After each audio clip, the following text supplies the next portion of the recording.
back to the Breadcrumbs Project.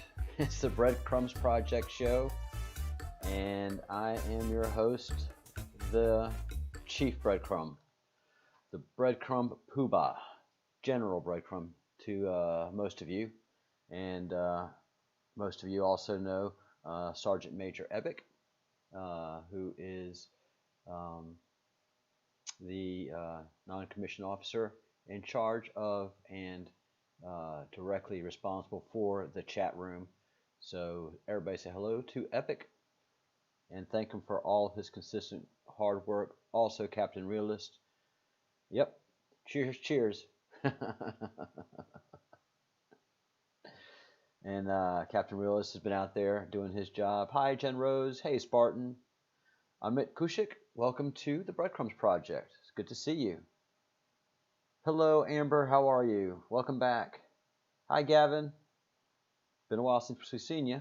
Hi, Graham. Good to see you. Our local astrological expert. We don't have Partha or Angel Hope. Speaking of Angel Hope, she should be joining us this evening. So, Angel Hope, if you're out there, I have opened the Zoom. And let's see. Hey, Herschel, Vagma. No, I've had a couple reports. I haven't had a chance to dive into the asteroid situation. Michelle Wise, hello, welcome. The very pink now, Michelle Wise, due to 45 minutes in the sun. And Herschel, again, sorry about all the confusion and issues that we had with blocking you and getting you back access. So I'm glad we got you back on, and thank you for all the help. Amber, this channel has gone through some of the weirdest technological issues that I can't yet explain. Epic was bounced out of the live stream 2 or 3 days ago and couldn't get back in. He was pissed. Proper pissed too, not that casual fussiness. He was mad.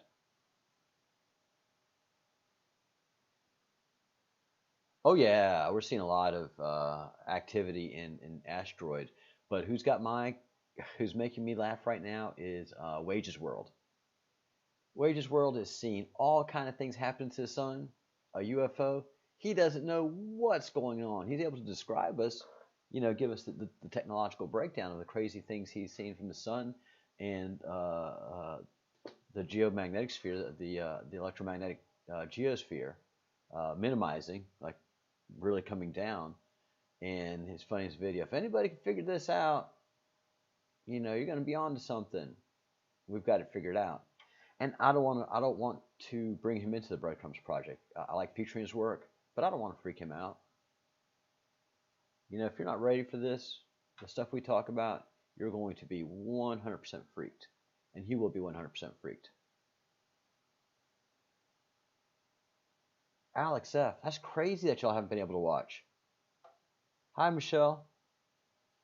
Hey, if you can't watch the stream, but this goes for future reference to all 29 of you, just drop me an email at the Breadcrumbs Project with your screen name, and I will ask YouTube what the hell's going on.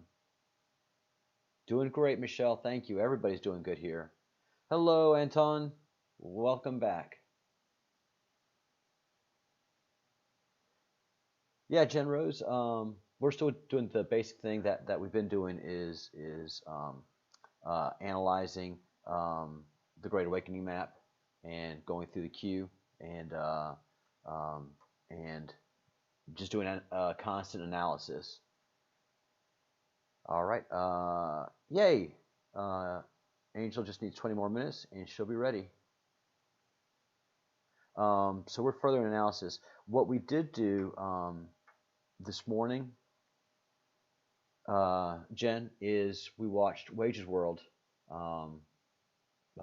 video, his most recent video, where he just sees all kind of, no, it wasn't a recent video, it was 2 weeks ago. The video was from 2 weeks ago.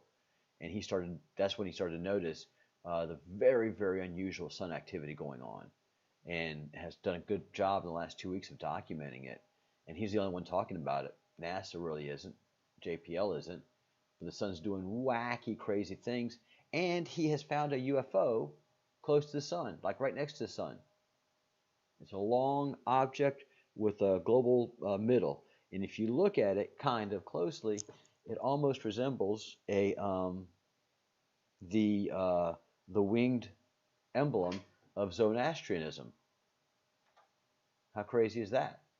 Because Zoroastrianism has a globe and then long wings spread out, and this UFO has a defined center and then two things that fan out from it, and it's at the source of the EMPs that are coming from the sun, which has Wages World freaked.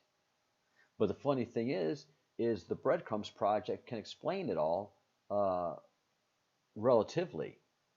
He's got the visual science, and we can explain to him what's happening philosophically, spiritually, and as far as the eschatology goes. I don't think he wants to hear that. Hi, Irish Thor. Hi, Robert. Robert, are you asking for the Q map?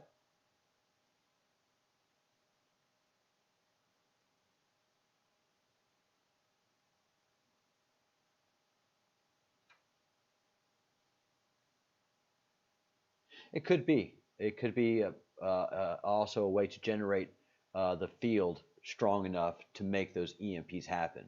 So what it looks like to me is that devicey thing, that UFO that's close to the sun, is sending an EMP and sending it up against the sun, and the sun is basically being used as a radar dish, amplifying and pushing that signal out. Let's see. I should be able to provide that to you right here. And guys, if you give me a minute. Also, if you guys see freezing up or locking up, just say something. It could be me, it could be you. But I did some changes today and yesterday. God, last night was just a disaster with live streaming.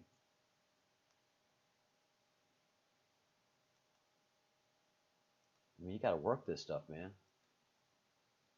And the funny thing is, people are just like, it's a computer, it should work. It's a computer, it's complicated. One of my favorite things as I was coming up in the technical world was everybody expecting that, the computer works like a TV, turn it on and it just works. No reason it should break or have any issues. What software? And so that was my favorite ongoing thing to say to my customers was it's not a TV, it's a computer. Computer means complicated. And also, but for them not to be fearful of it, to be fearless. Don't worry, you're not going to quote unquote break it.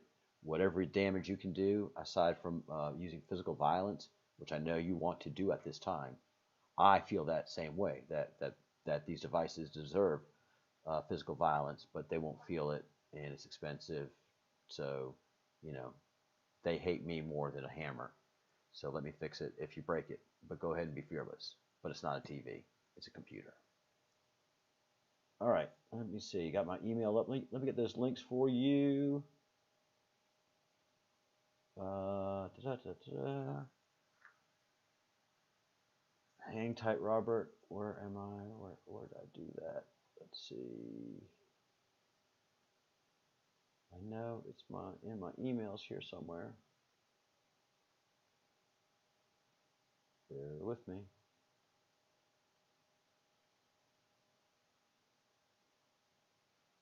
Man, I've had a lot of emails.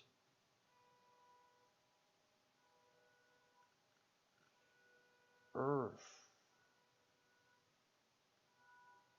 And somebody's alarm has just gone off. One of my neighbors. We have some excitement in our little town. Q clock.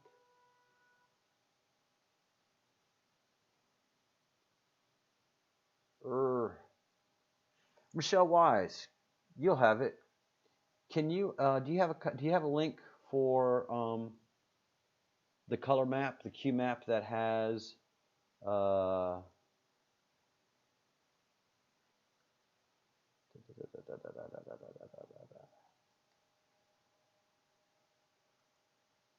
the Q map for this.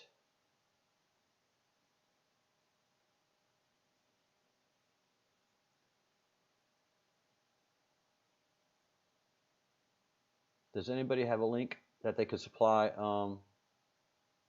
our good man Robert Harris with to get this map?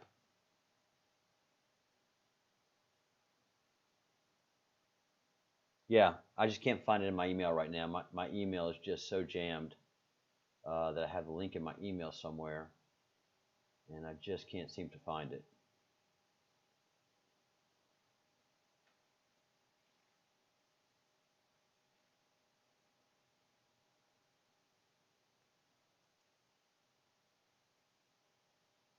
Uh,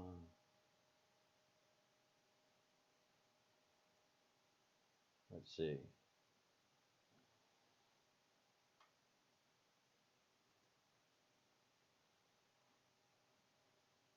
Is this it?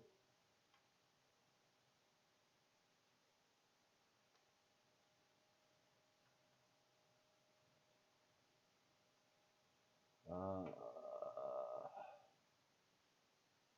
Deep State Mapping Project. Okay, that's it. That's what it is.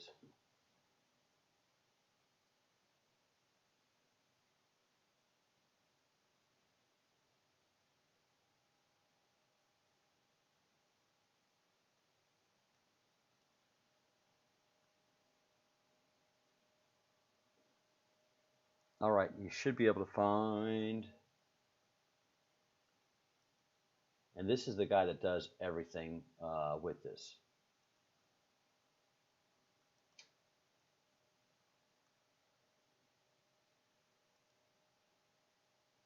There you go, Robert. This is the guy that actually does the map. Um, Several alert readers have made me aware of him, and his name is Dylan Lewis Moore, and he's a young man who looks to be in his mid-30s. Was in the fashion industry in um, in New York City, and decided to go into art, and somehow he got plugged into the Q, and has been doing channeling and spiritual connections, and he has in his psyche gone to a fifth and sixth density, and he is also now a shaman, and so he has a special link in connectivity, and has produced this map that we are. He has produced the cipher. He has produced the cipher, which is this map that we're deciphering, and it's amazing. It is truly an amazing journey, and it's very interesting because so many people have been able to decipher it, especially Michelle.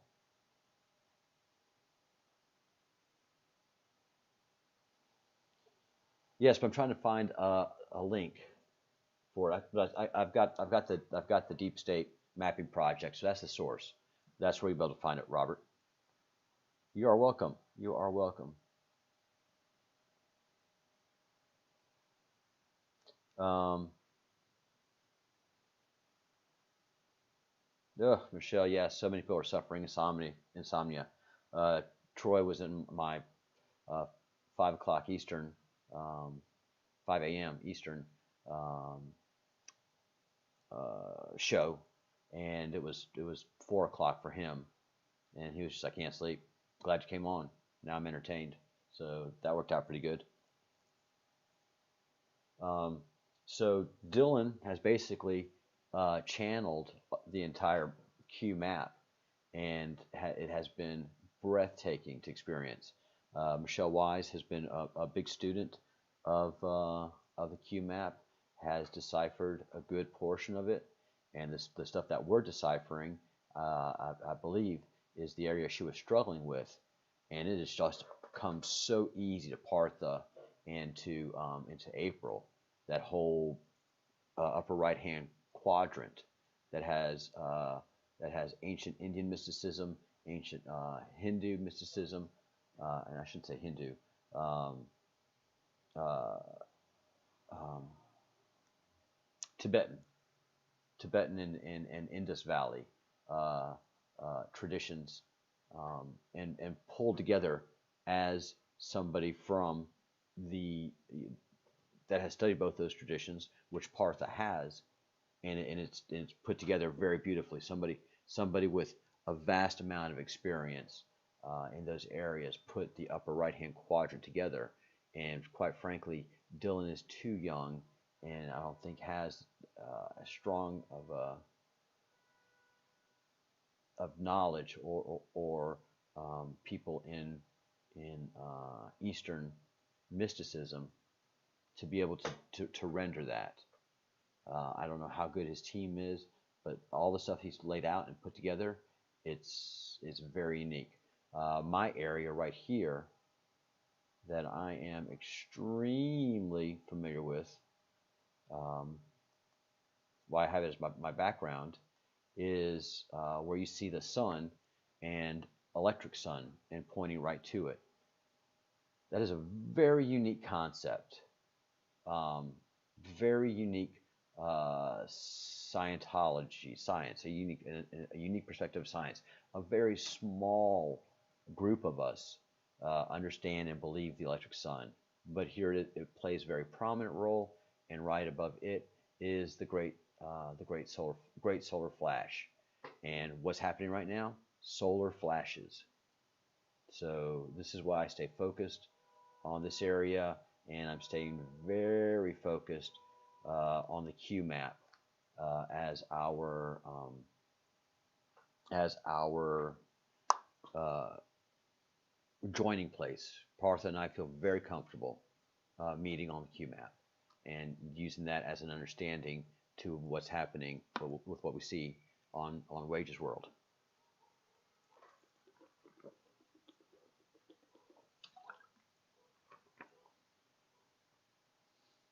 And that's why I keep saying that I'm very happy to have a small group here, because if you're not familiar and trained with uh, Eastern religious influences, you're going to have a hard time understanding what's going on in this group. So we're a very, very unique subset of humans that are able to gather on this plane, because there's not a lot of people in the West and that can appreciate it, and there's not a lot of people in the East that are really concerned about it.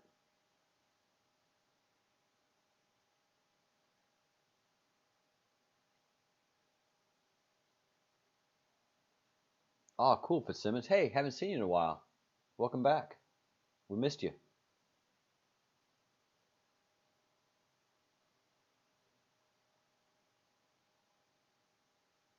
So he has the equipment to show the coronal mass ejections, the EMPs, and they're not solar flares. I know I'm sound picky, but they're not flares, because the sun is not fire or a nuclear event. It's sparks, big giant sparks. Coronal mass ejection uh, or an EMP. All three of them are the same. Oh, very good. As long as you've been productive and busy, that's great. Hey, Ange T, welcome back. Good to see you again.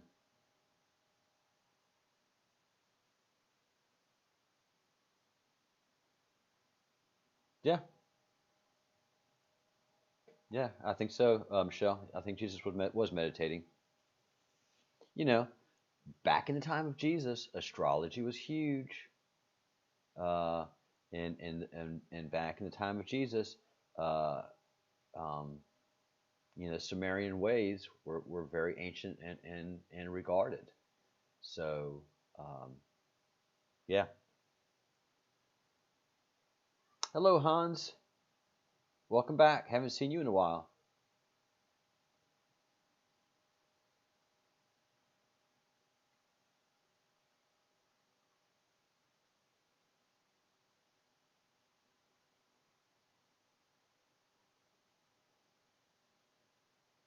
Yeah, Michelle Wise makes a good point.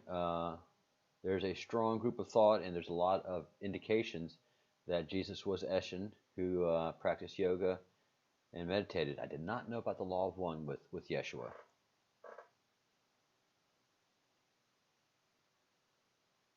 All right, Michelle, we'll be here. Hi, Janicky. Thank you for sharing your very personal comments um, and your journey and your struggle. And I hope we can bring you some peace and relief here.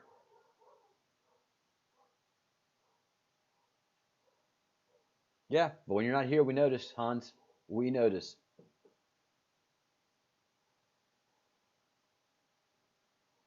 So we're waiting for Angel, and Angel is going to go into more specifics about the different densities of the higher order and of the law of one. Again, everything of the law of one makes great sense to somebody of of of the Indus Valley tradition and background. So Partha and Angel um, really understand and can agree on the law of one as I do, but it's very much a product of Western experimentation.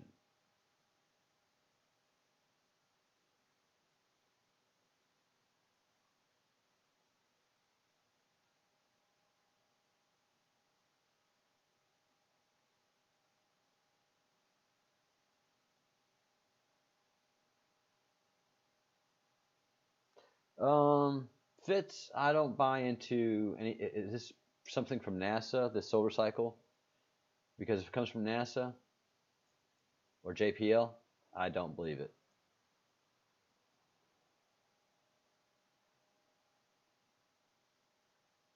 And it's not a solar cycle. There's a UFO. If you and since you haven't been here, go watch Wages World videos about the UFO that's next to the sun. It's not a sun cycle. There's a big giant UFO with a big orb in the middle and two long extensions, and it's generating these CMEs. Wages World has has pictures from two different sun satellites, or no, from one sun satellite and the Soho Observatory, that one that they shut down for 7 days mysteriously, and also shut down the post office mysteriously for 7 days, and then it reopened like nothing happened 7 days later. Yeah, that Soho Sun Observatory. That's part of the uh, Sun Observatory Helios operation or something like that. But anyways, the Soho is a ground-based, Earth-based sun um, telescope, for lack of a better word. And then we have a satellite out there that is circles the sun and um, and sends back imagery.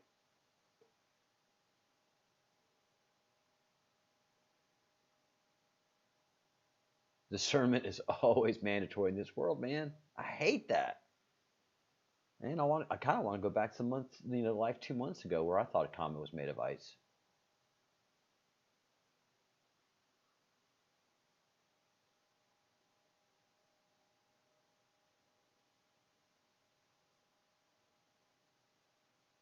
Hmm. I'll have to check that out. Okay. Yes, it was crazy, man. There's a big old effing UFO next to the sun. The hell?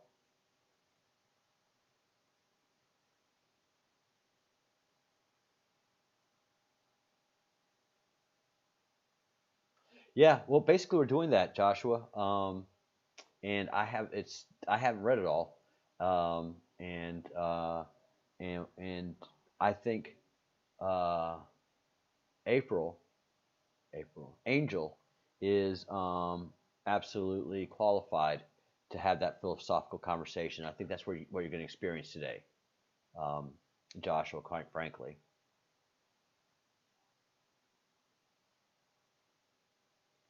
yeah, things stick out of that thing, Captain. The fuck. 33. I saw it, Spartan. You're a good man.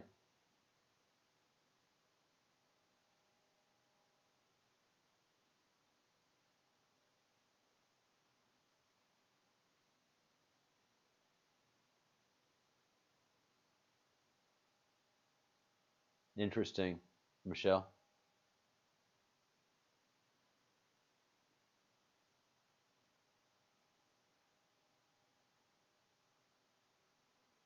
Yeah, funny, huh, Fitz?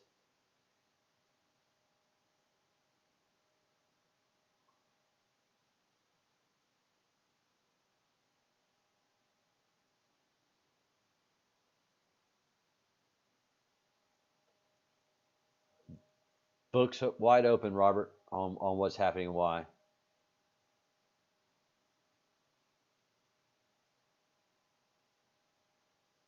Nag Hammadi. Thank you, Ange.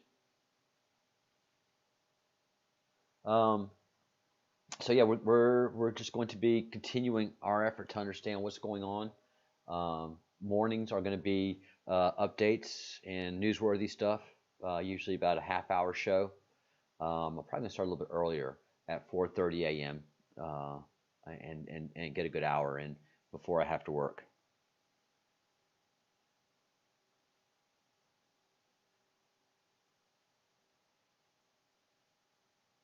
I agree with you, Epic. I absolutely agree with you. Man, the reading and research that I've done in the past month and a half has been intense. My head hurts, yo.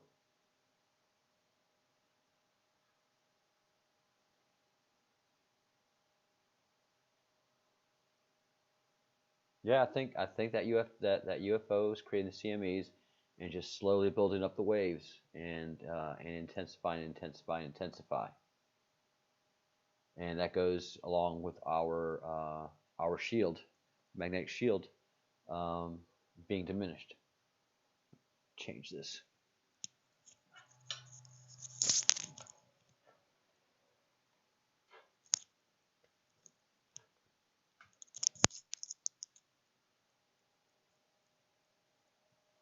Um,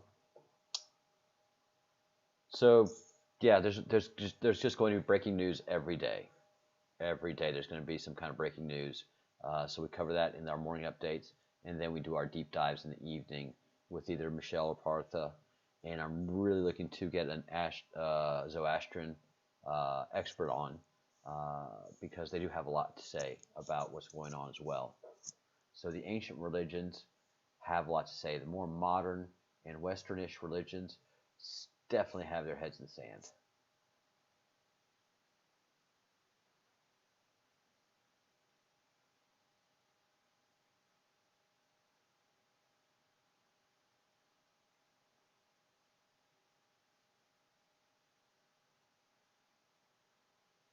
You're saying that Object Suites has been next to the sun for years now, for 10 years?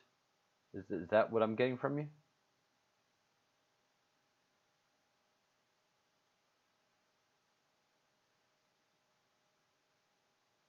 Yeah, Michelle, I'm the same way. This has opened up such a huge portal of information that makes sense, that works within our timeline, especially um, the law of one. It really reflects on the human timeline for the last 11,000 years.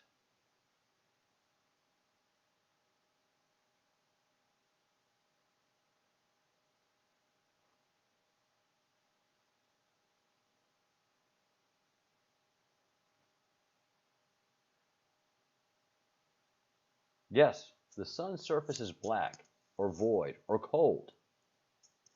There's only two reasons why the sun's surface, whenever you see a sunspot, of course, we have the corona, which is that bright million degree area that's above the sun, that sits above the sun, and that's doing the mass ejections. And then you actually have the surface of the sun, which is that orangey glowy bit, right? And then you have little dark sunspots that appear every once in a while. Well, if the sun was hot to the core, you wouldn't see black because black indicates cold, void, nothing. And so, my theory is that the sun is actually a very dense, heavy metallic object that has a negative charge to it, and that is attracting positively charged elements and ionized particles. And when they hit that corona, boom, they just bounce back like a welding rod and just fire on out.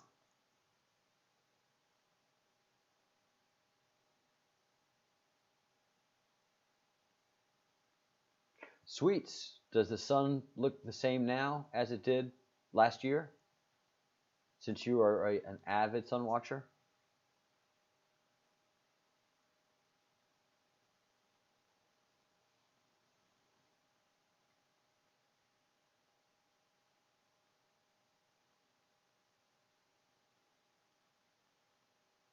Yeah, it's definitely not a nuclear furnace. No fire. There's no oxygen in space. So what's going to feed that fire?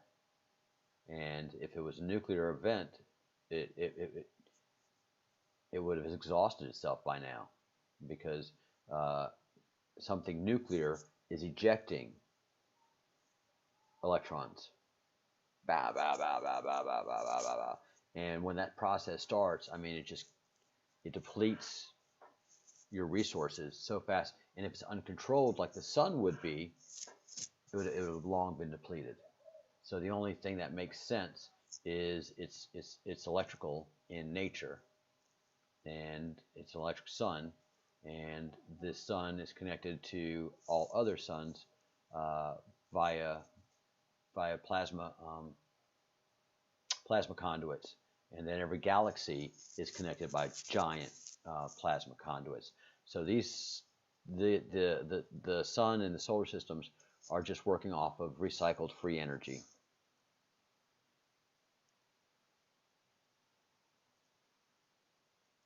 Yeah, it could be a Stargate or a portal. Absolutely.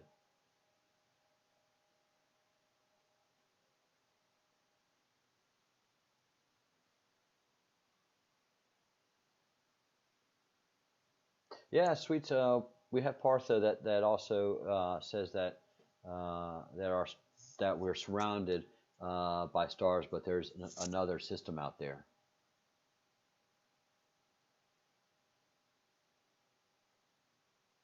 Yep.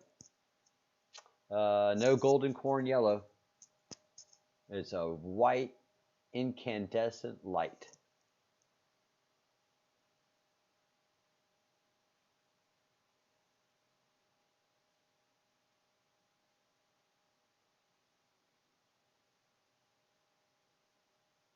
Okay, no one's seen the black cube. How do you see the black cube, Sweets? And we all agree. We all agree that the sun is not how it used to be. It should be smaller and orange yellow, and that's how I remember all my sunsets.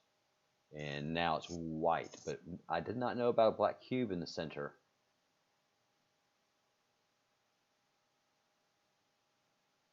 The color of light is dependent totally on wavelength.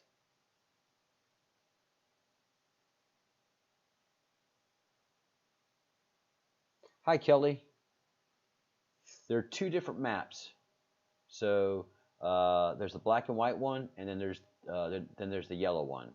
Um, I don't remember the word polar shift in there.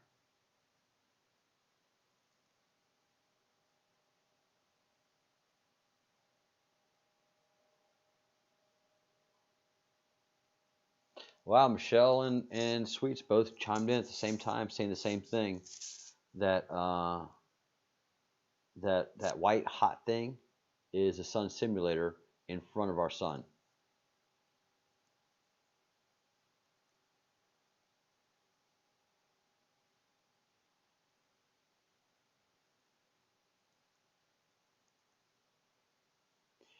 Yeah, Fitzsimmons, you were saying that you look through the sun through a I think level 9 um, uh, welder's helmet, welder's glass.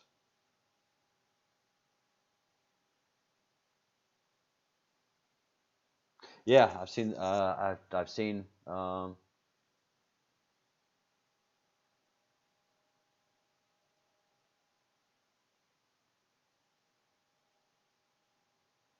Yeah, I've seen the that patent. There's a lot of interesting patents that are out there, U.S. patents, uh, on energy makers and on the sun simulator.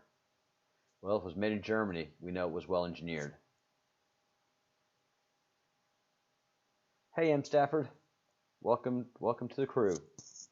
Let's see.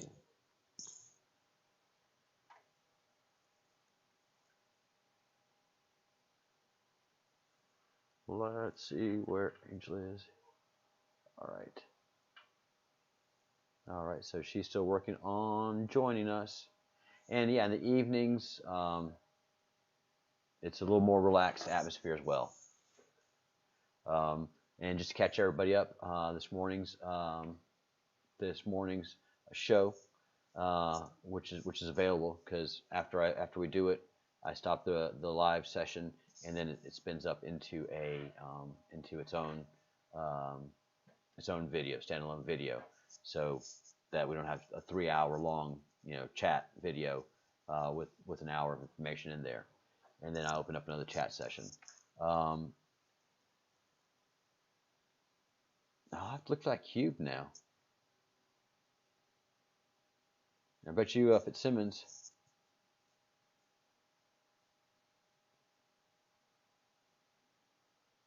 Yeah, I bet you Fitzsimmons is gonna be looking for that cube now. Find that cube, Fitz.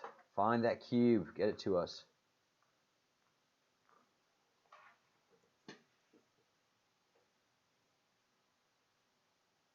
Interesting. Interesting, interesting, interesting. Sun simulator, guys.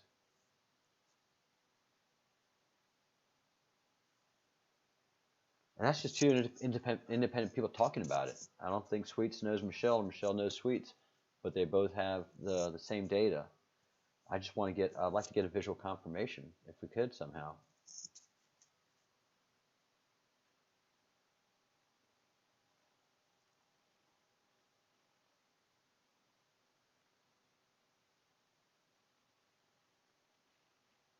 Yes, the magnetic field has been shrinking. Uh, they say for the past 30 years, but I don't believe anything they say anymore.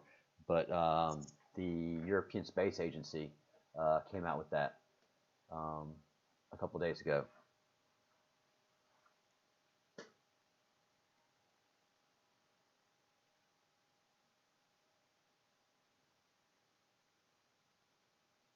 Very, very interesting.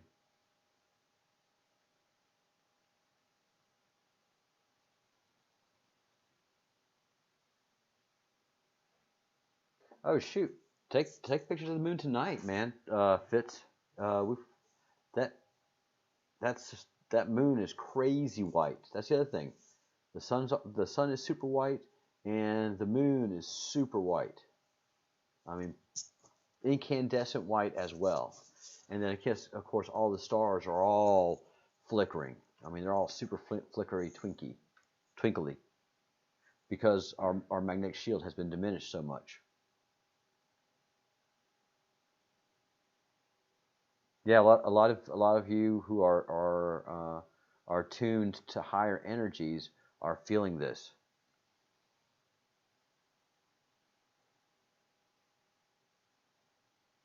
The retroblasts. I'll try to remember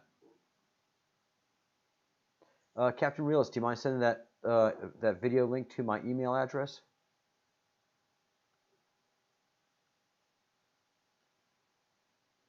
How did the moon look last night, Michelle? Tell us. How did the moon over New York look?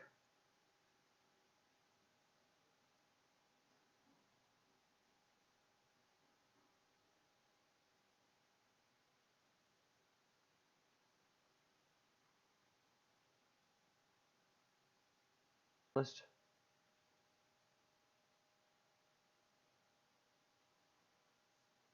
Yeah, the COVID lockdown had more to do with the event than an actual pandemic. Yeah, the moon is big and bright and sits lower on the horizon than ever before.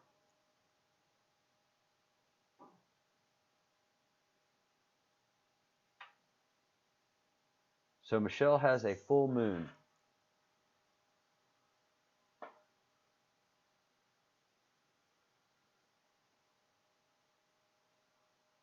Hey Troy, I was talking about um, froze. All right. Why are you frozen? Let's see. That. Go over there.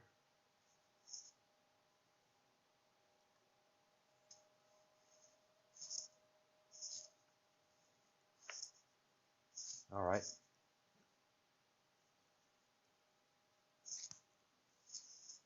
Let's see if you come back up.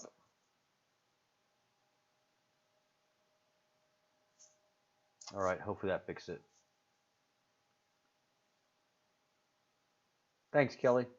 Yeah, I'm having some buggy issues here. I'm not sure what's causing it, but we'll work through it. Thanks for the heads up.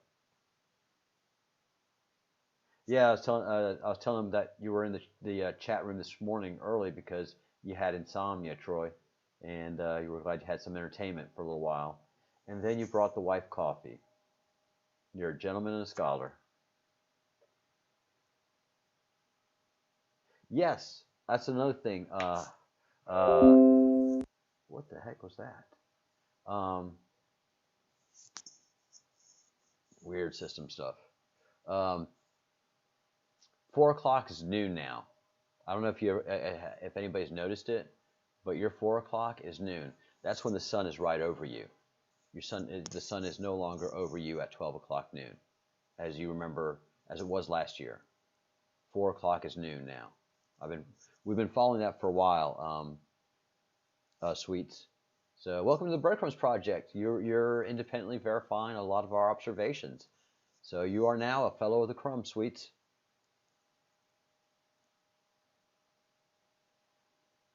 Didn't you, and you sent me one earlier, I think. Yeah, the moon has a halo. Why does the moon have a halo? Because of the diminished energy field and the extra atmosphere. Okay, yeah, there comes the mail just popped in.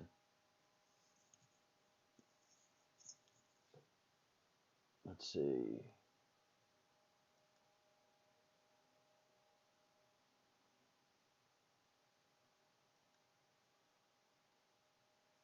Do, do, do, do.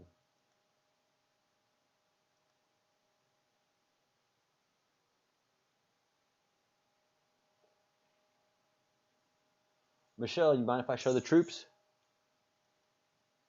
I'm sure you don't. Is there any personal information in there? No. All right.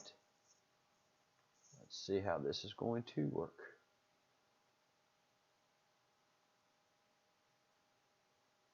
All right.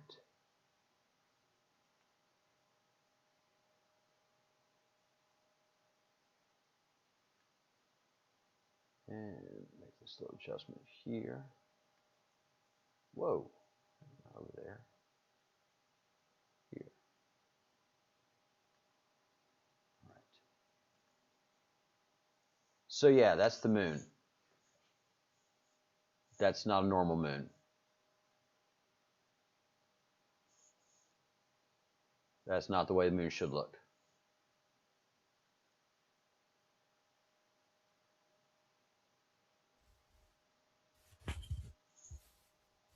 Ah, it sounds like we have a guest coming on our Zoom. We're looking at Yes. we're looking at a picture of the moon, how it's looking now, and of course everybody knows that it's too white, it's too bright, and a lot of people are seeing it now with halo, with a halo effect. So very very interesting. And let's say hello to our friend Hello, Angel. Charles. Hello, Hello. everybody. I'm very sorry. I took some. I think I took too much time No, today. we're fine. We are absolutely fine. Let's see. Okay. What? So can I come in? Yes. Okay. So here am I. Here I am Yes. in front of you. So actually today's, I think we are today. I'm going to discuss about 6D beings here definitely 6D beings means six density beings, and somewhere it is also shown as only 6D being. So I will include dimension, the word dimension also. All right. That is important, and it's connected. So can you see my presentation? Yep. Yeah, okay, fine. So first of all, see, this is in the Q map 6D. Here you can see 6D. So in other areas also we can see like 5D, 7D, many, and multi-dimensional beings. So I'm including these six density beings or higher density beings or dimensional beings in one area. So first, six density beings, multi-dimensional beings. Definitely, there are many. Six density light beings. See, there are other keywords also in the QMAP. And Here, and we're considered third density right now, right? yeah. But anyway, I feel some of us are evolving and has evolved. In fact, sometimes I feel that five-dimensional beings are also residing with us. In fact, maybe some of us are five-dimensional beings also who are living multi-dimensionally. Some people said that, So yes. yeah, yeah, it's not impossible. Nothing is impossible. No. So here also see, but again and again, every day I miss out something. I was actually searching for the word Pleiadian, the Yes. key in the key map, and I haven't found, but I know it's there, but Yeah. I haven't found. So I'm sorry again, I couldn't accept it, that multidimensional what something something writing, and like six density. See, technologically and spiritually superior light beings. These are other words that we are going to discuss today. Fantastic. Yeah, and another I think we are going to discuss at the later part is enlightenment, light body, rainbow body. See, the rainbow body, Tibetan Buddhism. Tibetan Buddhism we are going to discuss later, but I'm just including the word. Meditation Rigpa, it's also a Buddhist technique, Tibetan technique. Um, And Anti awareness. Yeah, and that's what's so strange. It is bringing yeah. in not only Indus Valley traditions, it is also bringing in Tibetan, Buddhist, Tibetan. Yeah, Buddhist, more accurately, it's Tibetan, right? and the young man that's channeling all this, who considers himself a sixth density being, and is a Yeah, shaman. A shaman, yeah, he is yeah. not a technical student of of Indian practices or Tibetan Yes. practices, but he has presented it perfectly. Exactly, because what happens, Charles, whenever uh, if a person is basically a left-brained, then what happens? He might find it difficult to think with his right brain. It is very, very, natural. Like me, I'm basically a right brain uh, person. Okay. For me it's very difficult to think like technically, but these days, I am trying to balance these two aspects of myself, the right brain and the left brain, because we need both, right? Right. In remote viewing, in remote viewing also, first 2 seconds and 3 seconds information is considered as the pure data from the universe, from the matrix. They call the word matrix in lieu of universe. Okay. There also see, they say that if you want to acquire pure form of intelligence from the matrix itself, you shouldn't think left brain wise, you have to consider the right brain information. So it's really very difficult, to balance this both hemispheres, but we have to do it. So actually what happens, Charles, in Tibet, the temperature also matters. The temperature of the place also matters. Hmm. Like it is also believed by like a large quantity of people in the world, that the patent of the somrasa, the formula of the somras, the elixir, the nectar, is also kept very safely in Tibet because of the temperature. So So, see, enlightenment, the keyword, omniscience, omnipotence, omnipresence, universal knowledge, compassion, definitely, and Buddha mind. Buddha mind is basically the neutral mind. So we'll discuss that also, how to achieve. I have a practical technique, and I have 5 minutes technique also for oh, all good. this. Yeah, for the Oof. later part, definitely after we are driving, after we are swimming. So let's now dive into the ocean first, then we'll It is an we'll ocean with you. exactly. So it's forgiveness, service to others. See, everything is connected. Levitation is very essential. Charles, I'm telling you, while I do meditation in my own life also, I think I'm gonna record my meditation sessions, cause I feel sometimes it levitates the Mm, body. mm. There is a moment where you literally feel like flying. So it's important, and levitation means non-physical and physical levitation also. But there's a great amount of stories and traditions in Tibet Yeah, of yeah, levitation yeah. of They do monks. actually. Yes, they do. See, it is mystery of universal creation. It is said that the creation of the universe will always remain a secret. And see, that day I also told that some things like secret of the universe and the God knowledge or God wisdom, supreme energy, this is not understandable by a human brain, because our brain is not designed, or our this is our physical limitedness, and Hmm. we have to accept this. But above all, after, if we accept ourselves, if we surrender to the divine, then definitely something magical will happen, and at some point of time we'll understand everything, but not in the human sense. If some people ask, okay, you said that you have understand everything, so please make us understand. It's not like that. The person knows what is this, and he will understand, and he will become neutral then.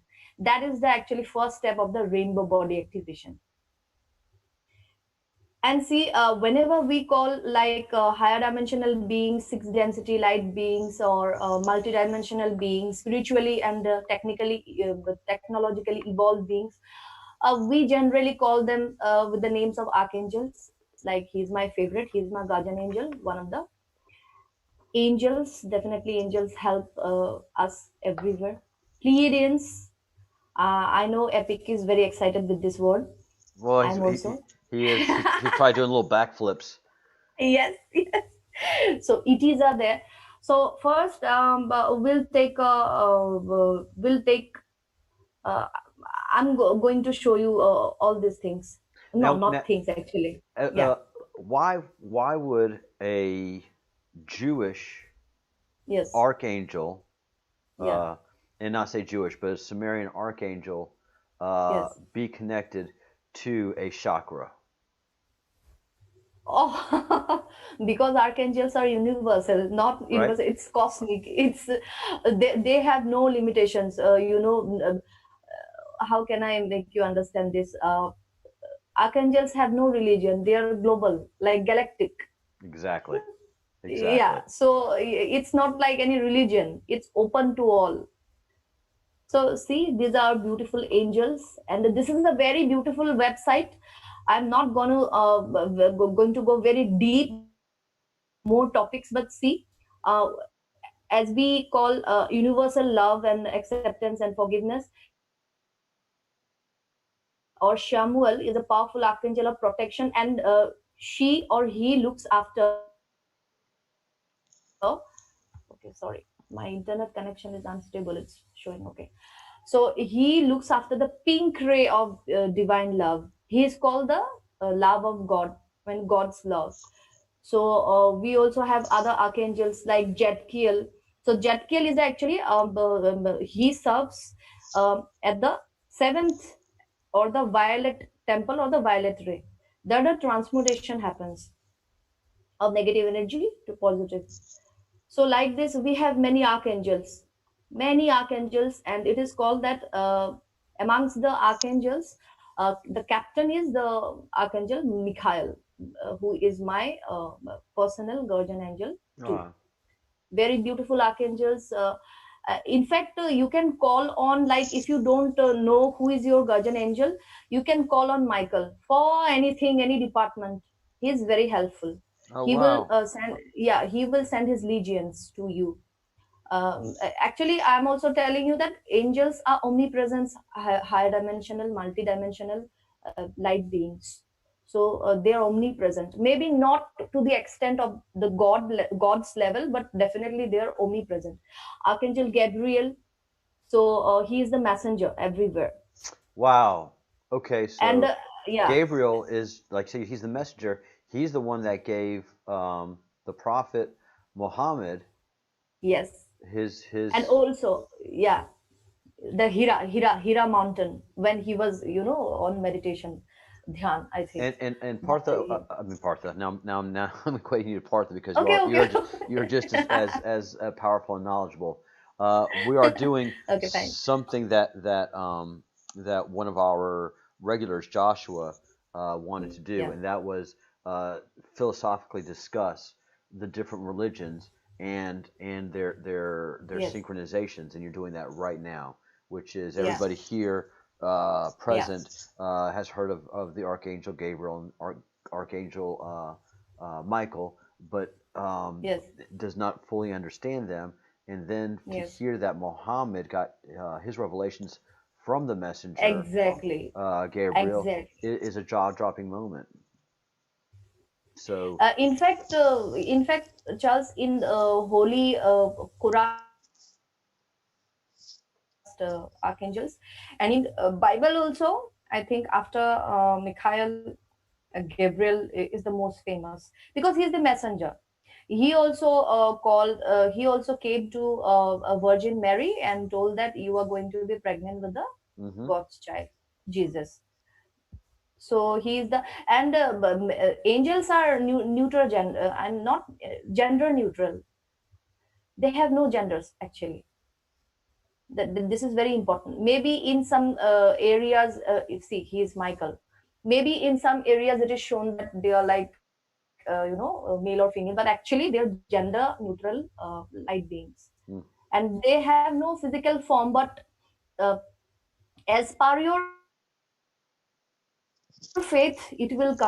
If you are a Muhammadan, Islam, Muslim person, then it will definitely come in that form. If you believe in like angels or fairies, it will come to you in that form. It's as per your choice. What is in your brain, they will take that form. So it's beautiful. So these are angels. Now we are going to see who are the Pleiadians. Who are the Pleiadians? So many theories are there. I'm just taking this website to give reference so that people can do their research also. So yeah, Subaru. I can show. Yeah, yeah, yeah. Suburu, author. Yeah, is an Yeah, so he said, yeah, yeah, The Pleiades and Orion, but Pleiades are very important to the Japanese people. yeah. So Barbara Marciniak, he said, uh, he is actually internationally known trans channeler who speaks for a group referring to themselves as the Pleiadians, self-defined as a collective of multidimensional spirit beings from the Pleiades star system. I will show you the star system also. It's also important. The group's mission is to assist humanity with the process of spiritual transformation. So mainly Pleiadians help us in our ascension. So ascension is another key in the map, and Pleiades is another key. Thing is that we need to trust them, and we need to allow, and we need to surrender. See, Orion, Albir, and this is the Pleiades. The Pleiades facts and myths. Many see also called the Seven Sisters. The Pleiades are a group of stars in the Taurus constellation that the Partha also showed. Astronomers refer to the group as M45. The designation comes from the work of 18th century French astronomer Charles. Oh, Charles, what a Yay! synchronicity! Yay! Party. Charles Messier, who identified and catalogued astronomical objects. So let me show you the Pleiades star. Very beautiful. Yeah. Very These are the unique. It's a stars. very, very, very unique star cluster. Unique, yes. And see, it is also called the Seven Sisters. The Pleiades are a group of more than 800 stars located about 410 light years from Earth in the constellation of Taurus. Most sky watchers are familiar with the assembly, which looks something like a smaller, hazier versions of a Big Dipper in the night sky. Very beautiful, very Mm-hmm. unique, and very beautiful. There are seven main. See, oh my God, Yep. Powerful. yeah. So these are the I mean Pleiadians, definitely. Now we are moving towards angels. I have shown, okay. Pleiadians I have shown, and ETs. So we have ET brothers also. I call them star brothers, all of them. Can you see these ET brothers or sisters? Yes. Yeah. So see, these are ETs. So there's a film also, extraterrestrials. Oh yeah. Those people who do not believe in the galaxy system or the globe Earth model, they call the aliens as extraterrestrials. They do not think that planets exist, different planet or galaxy exists. They simply believe that these are dimensions, and the yeah. So globe Earthers believe those are the planets, and the flat Earthers believe those are the uh, dimensions, and those are the ETs. But thing is same. Words are different as per their thinking modality or thinking pattern. So these are our ETs. It doesn't matter actually. I think, Charles. Well, Whatever we think, that doesn't matter. Thing is that they are there with yeah. us. Well, the President of the United States and the United States of America and the Department of Defense has said Yeah. UFOs are real. Yeah, yeah. So ET, adjective wise, definitely extraterrestrial. Everybody knows that. Adjective extraterrestrial of 1 second. Give me a second. Yeah, am I audible perfectly? Yes, perfectly. Okay, fine. So extraterrestrial of or from outside the Earth or its atmosphere, searches for extraterrestrial intelligence. Noun wise, it means a hypothetical or fictional being from outer space. So now we are coming to Kailas Mansarovar. What spiritual leaders say? I'm not a very big follower of Sadhguru, but I would like to show you all what actually Sadhguru says about Kailas Mansarovar. It's very And important too. who is Saguru? Sadhguru Jaggi Vasudev, he is a very trending Indian international spiritual leader, and he is working good. Actually, he's working very good, and many people follows him. Oh. So, what Sadhguru says about Kailas Mansarovar? What is Lake Mansarovar? I think you know about it. Lake Mansarovar with Mount Kailash in a distance. So, it's a lake nearby Mount Kailash. The Sanskrit word Mansarovar is a combination. Can you see that? Yes. Can you see that? Yeah. So, Yes. two Sanskrit words, manas means mind in its widest sense as applied to all the mental powers, and the Sarovar means a lake or large pond. So, according to Hinduism, the lake was first created in the mind of Lord Brahma, after which it manifested on earth. In Hinduism, Lake Mansarovar is a personification of purity, and one who drinks water from the lake will go to the abode of Shiva after that. He or she believed to be cleansed of all their sins committed over even 100 lifetimes. So there's a beautiful, Kailas Mansarovar. Um, See satellite view of lakes. One is Devatal, I think, and one is something Rakshatal. Some call it's like one pond is for moon and one pond is for sun, if I'm not wrong. So two ponds are there, just like two opposites, and they're like united.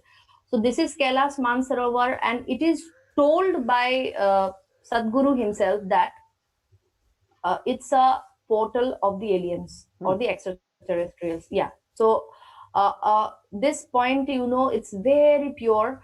And people, there is a point when they submerged themselves in the water of that lake, and after that it's called that they go to a different state.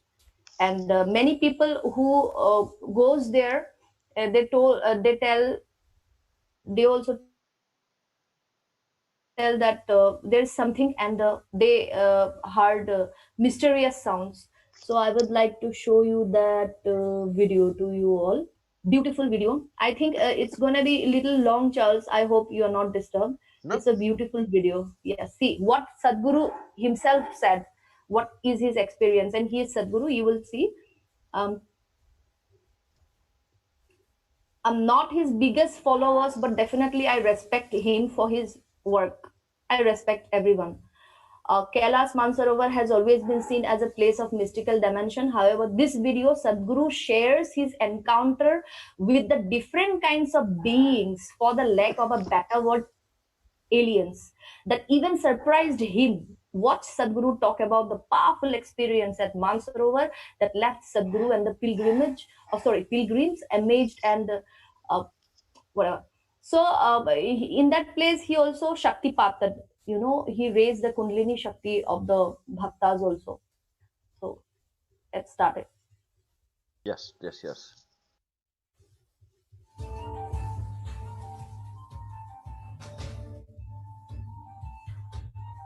He's very famous.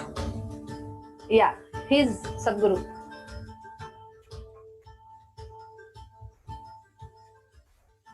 Kailas Mansarovar.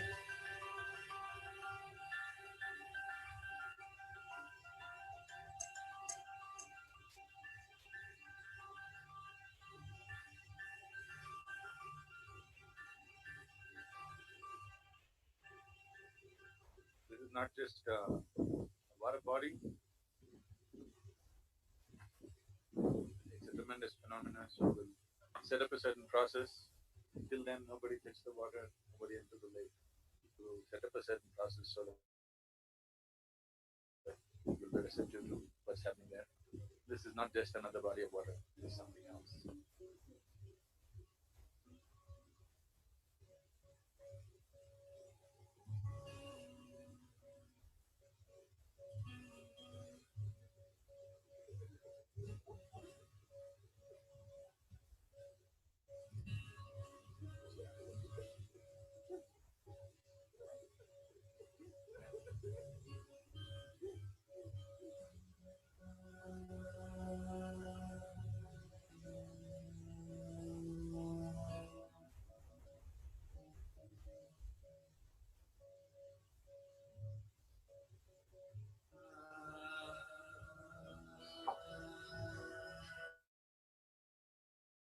I don't know enough English words to even describe it.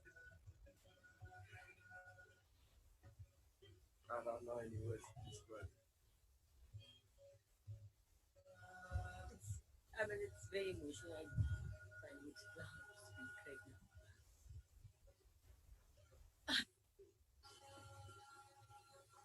It's about when you're about to believe that Aliens. everything worth knowing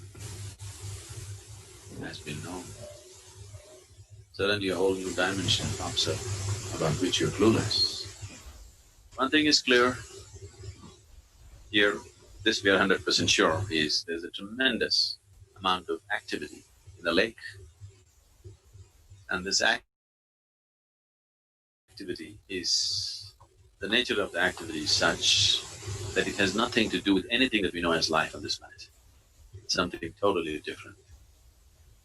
It's life, but not the way we know it.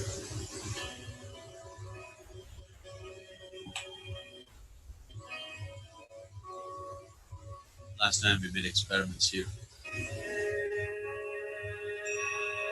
Just as an experiment, we set up one body and set up this body like an invitation.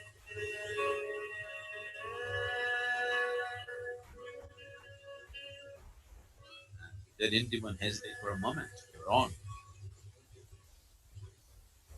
When this was set up and when these beings enter, they're in bunches, they're not individual. When they entered the system, I thought, let me restrain them for some time and see.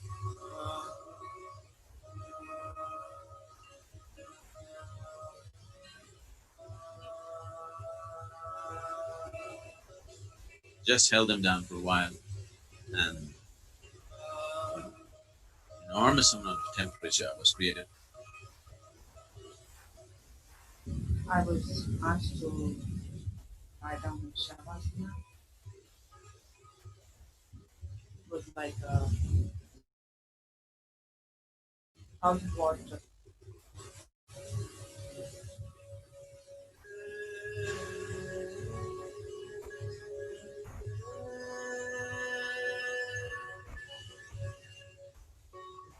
Are you bored, Charles? Hello? Yeah, actually, it's a bit longer, and people can, I think, our friends can watch it by themselves. Yes, So absolutely. it's the mystics of India. What they done is actually Sadhguru also incidentally and fortunately, he's also an engineer, Really? and he is a spiritual guru, and he travels the Kailas Mansarovar frequently with his bhakta. Bhakta means the followers, and he said in front of the media also that he talks about aliens in Kailas Mansarovar lake, and they also channels energy, and many people around the world. So see, in India also, in our culture also, there are people who have admitted the presence of aliens in any form or other. Fascinating. So Absolutely. Had that's a, no idea. yes, that's a reality. And now I am going to show you the Lyrian, show you one Lyrian message. So, oh no, I I guess this is not working. But anyway, let me show you my presentation again. So this is a spectacular Kailas Mansarovar. All those people who wants to explore and to expand their alien experiences, they can go there. It's very hard. You have to be fit to visit Kailas Mansarovar.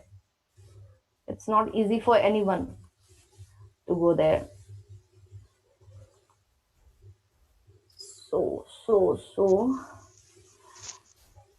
Yes, six-dimensional consciousness. What is six-dimensional consciousness? It is told that it is oneness with God, like 6D, 7D keys are there. Oneness with God, the all that is, the miracle space, a synopsis of the essentials of six-dimensional oneness with God and all that is. And okay, I will show you everything, but let's me finish my slides first. Six trans-dimensional levels. What is this? Location connected into the body through the sixth chakra or the third eye.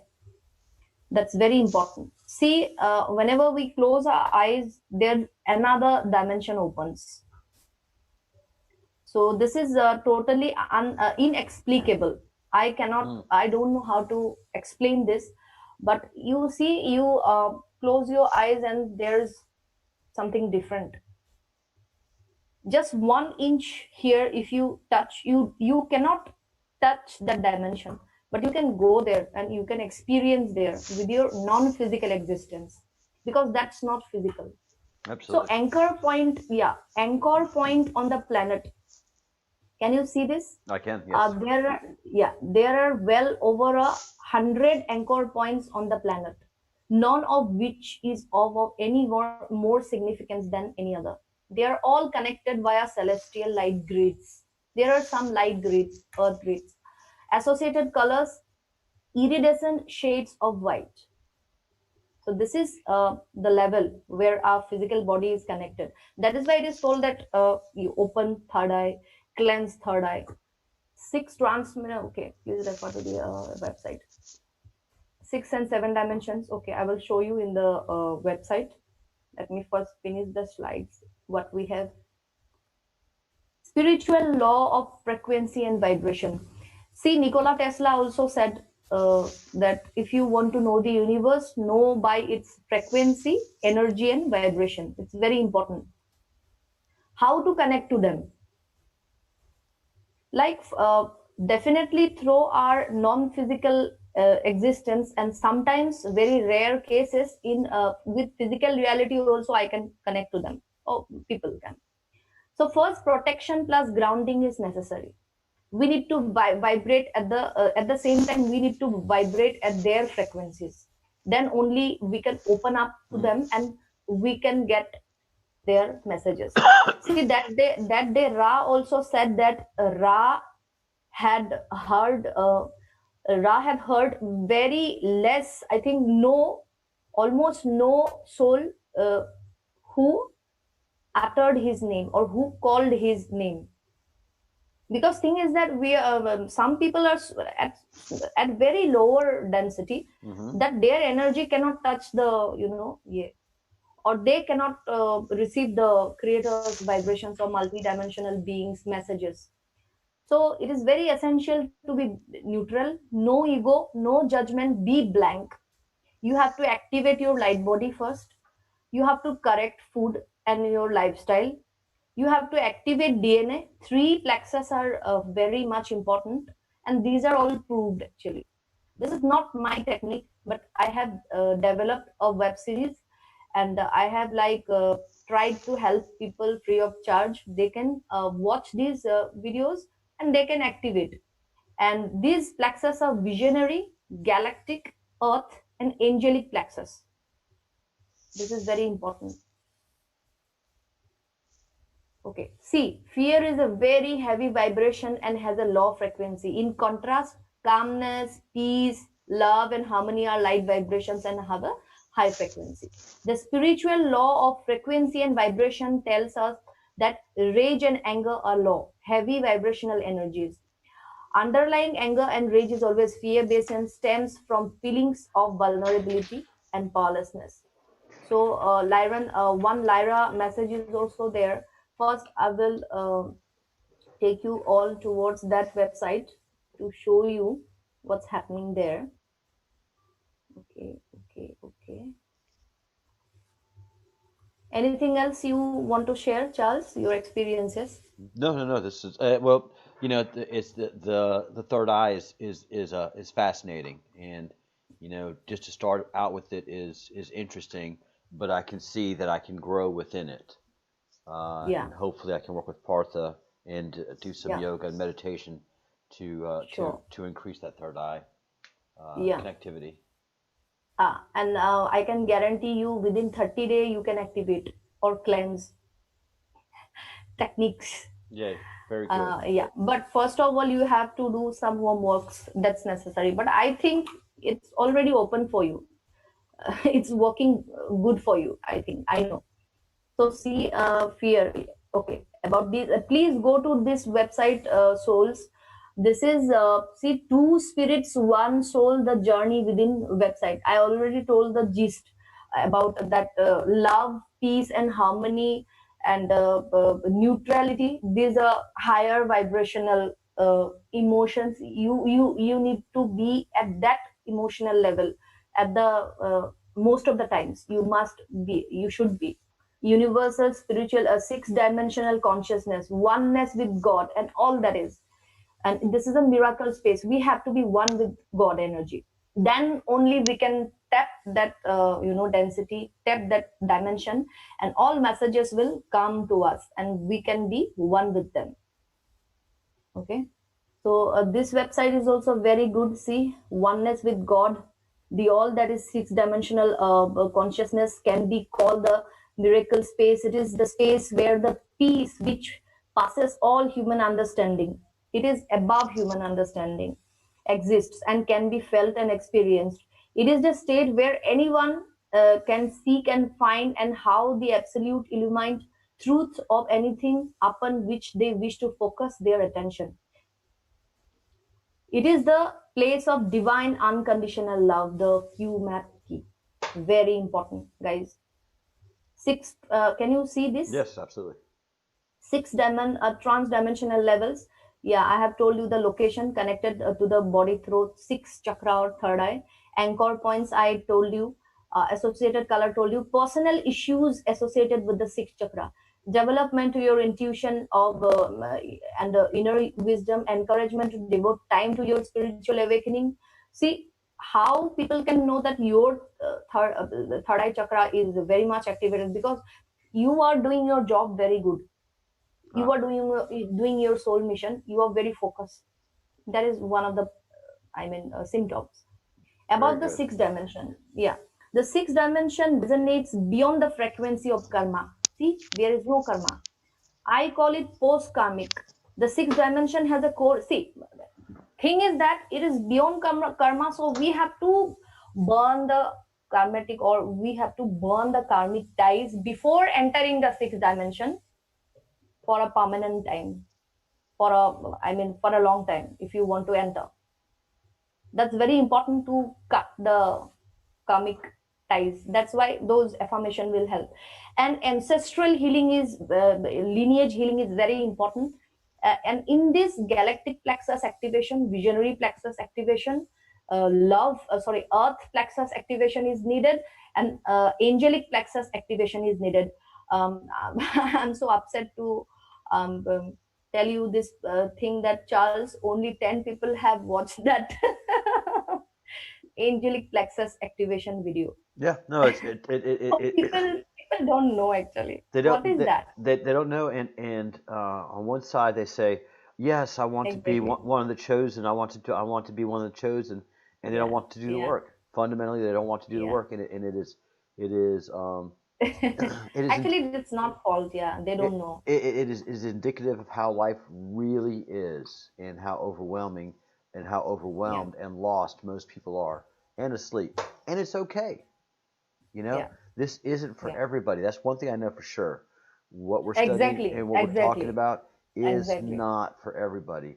And you know, I don't ask for anybody to bring in people. You know, don't bring in, don't help grow the channel. No, this is just Yes, for people who want to know this is out there for you. You don't have to believe it. exactly. You don't have to do it. Yeah, But we've done our absolutely. homework. Yeah. But thing is that someday or other they are going to understand, and in their right every soul has their own time to get matured. Right. That's true. Yes. So this is sixth dimension. The superconscious plane of the sixth dimension is situated at the third eye or the Agya chakra. This is different website and saying the same things. Saints and sages venerated by man has lived fully and consciously in this rarefied mind strata. The beautiful body of light, that pure inner body exists in the sixth dimension. Definitely whenever we close our eyes, another world opens, and Hmm. it's very fascinating to know. This is, I have shown you already, and one Lyrian message is there actually.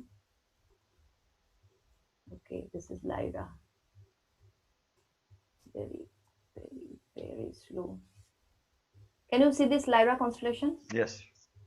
Yeah, so this is our beautiful Lyra. Lyrians are also, ETs or extraterrestrials or aliens.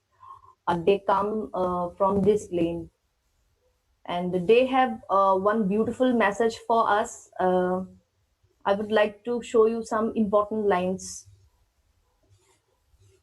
This Okay. is in Word file. Yeah, this is in Word file. I need a fast laptop computer.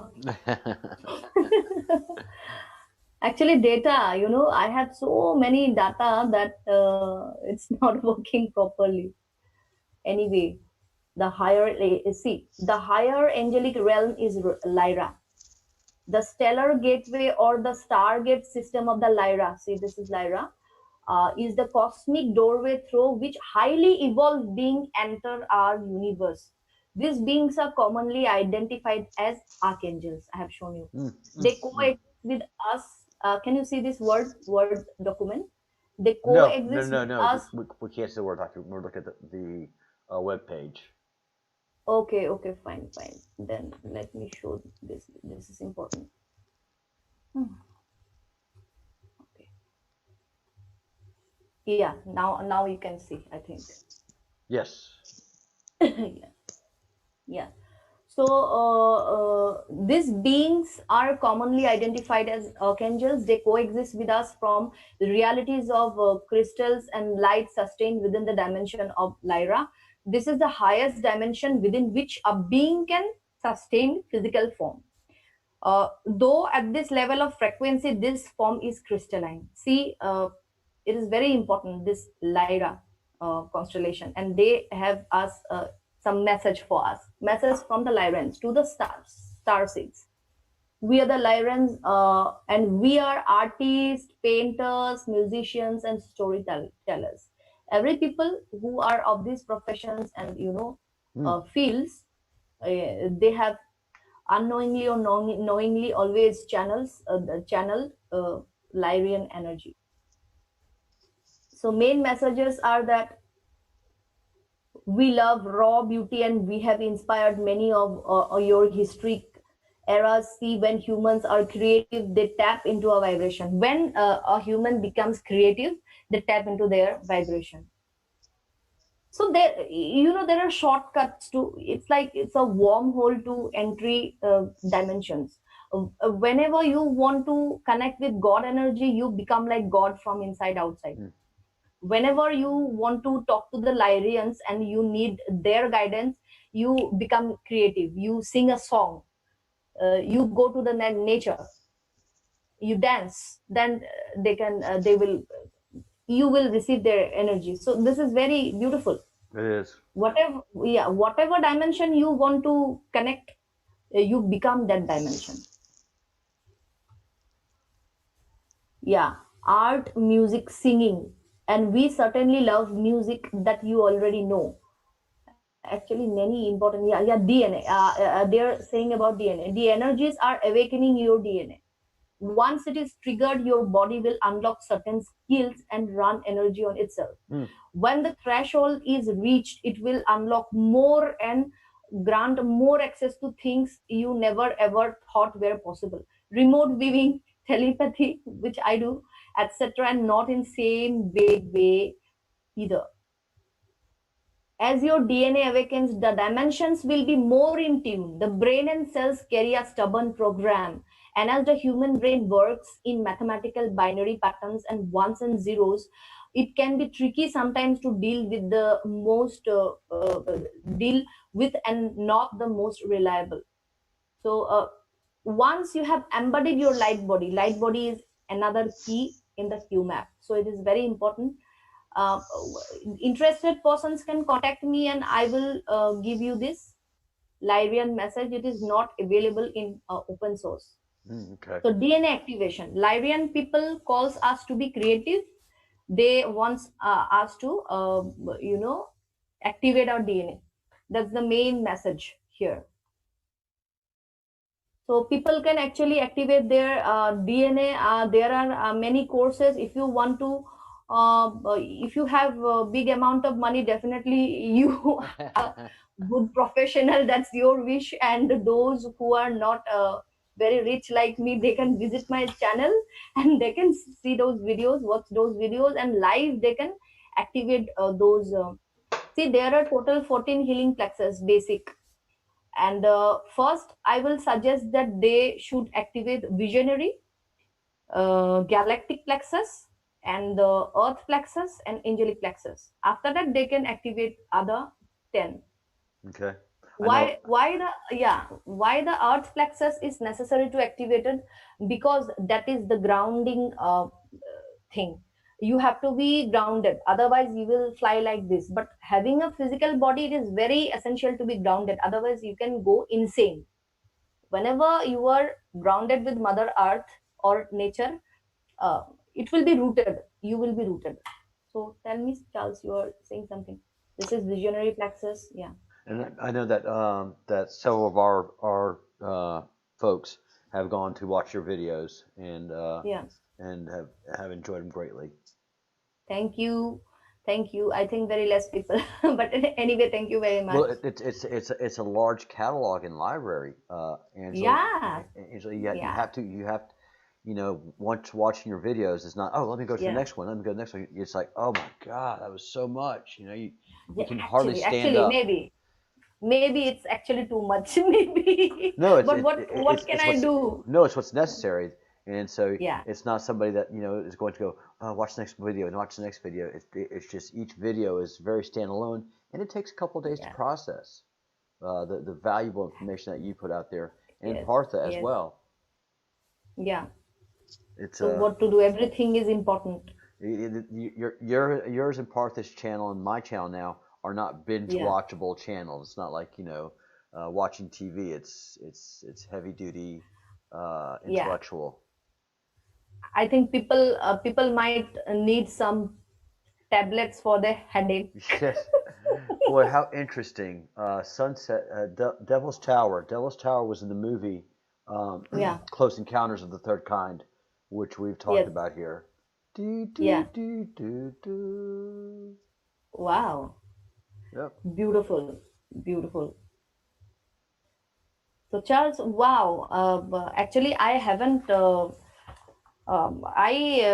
not. I have not expected that I will finish these topics so quick. I thought it will take a huge amount of time, but magically, I think I didn't take much time today. Well, you provided us with a whole lot of information, a lot of details, and just stuff that surprises us, especially Yeah. the how the archangels uh, are through Yes. all the old historical Obviously. religions have Yeah. these archangel features in them. That is stunning, and we're growing in this process. Yeah. So thank you so much for Yes. it's well, we have to have the gurus. We have to have people to guide us on our way. There's no Yes. way we can learn this on our own. Uh, Yes. uh, and and um, and and your experience in Tibetan and and Indian Mix and shamanic also. and All shamanic, mix. yes, uh, make all of this workable Yeah. for us. Um, Yeah. and it makes sense in the Q map, and then it makes sense with what we're seeing outside with the Yes. sun and the moon and the Yes. stars. Oh, Angel, thank God we Mhm. found y'all. Then thank you for finding Yeah. us. Actually, Thank you. thank you for finding Yeah. us. Yeah. um, I have been. I've been like a rabbit. yeah, no, and it's and you've Here, helped there, here, there. and you've Yeah. helped me. You've helped Spartan, and I haven't gone into any of that Oh detail. yeah. Yeah. But I called him yesterday. and there's Spartan. Yeah. so people that are in the stream, if you have questions, if you want guidance, if you want clarity, Sure. please drop an email, and I'll put your Yes. email up in the chat and also in the comment section below. And thank you for what you do. Yeah. Um, and I don't know who we're going to talk to tomorrow, either Partha or you. Yeah. Um, Sure. but this we're on a path, we're on a journey, and Yeah. each meeting makes sense and adds more clarity Yes. and more definition.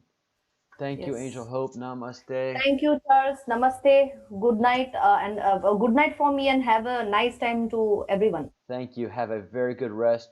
Be sure before you go to bed, pop in and let us know that you're heading to bed so we can wish you a proper good night. Yes. Thank you. Thank you so Thank much. you. Love you all. Thank you. Love Bye. you, Angel. Thank you.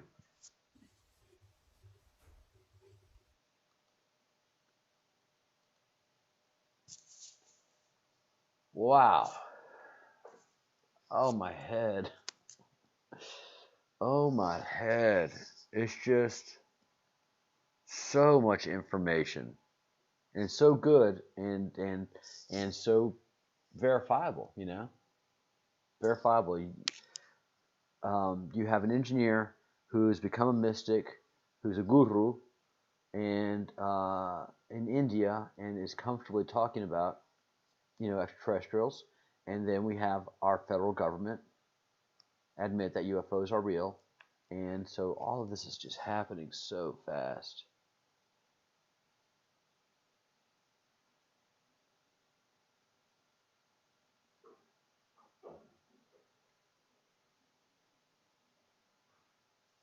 Wow, Troy. Can you send me the link of the video, or possibly post it in the comment section? That is really interesting. Troy saying the Q is the 17th letter of the alphabet. In Hebrew version of Genesis, every 17th letter translates the meaning of rapture. Troy just found a video on this. The process involves Schumann resonance, which we've seen from Wage's World, that the Schumann resonance is going off the hook. Never gets boring. Hi, KK. I saw we came into the chat, but we had just started talking to Angel. Welcome back. Good to see you again. You may be late, but it's good to talk to you and have you in here.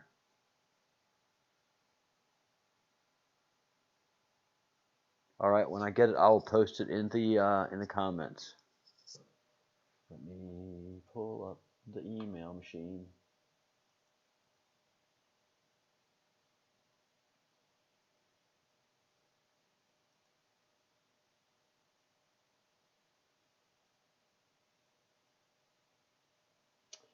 Still waiting on it, Troy.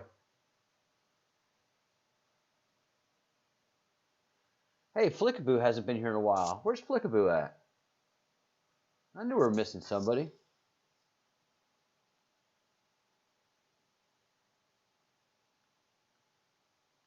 Yes, I did. I did.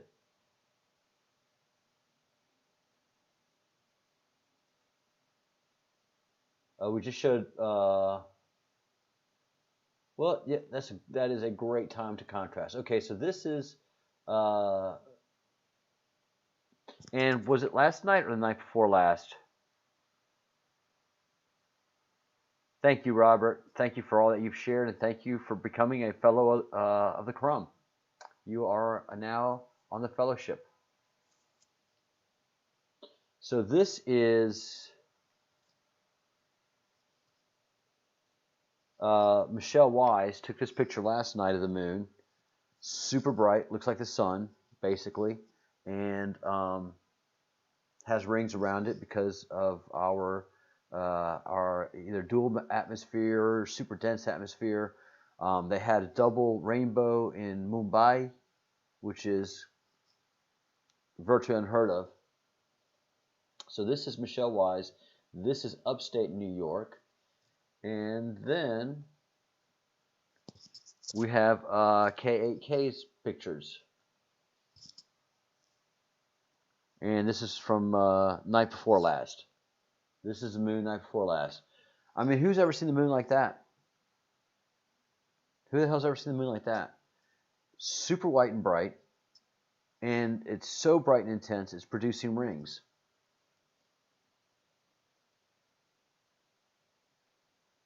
Look at that thing. That's the moon. And we're not even at Hunter moon. This is just everyday regular moon.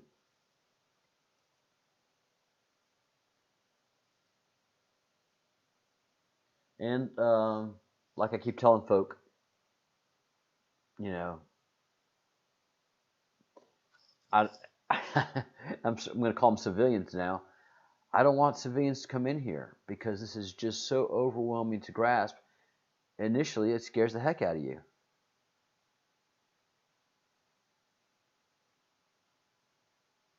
Epic and Captain Realist have posted my email address, thebreadcrumbsproject at gmail.com. There's a lot of breadcrumbs working on this project.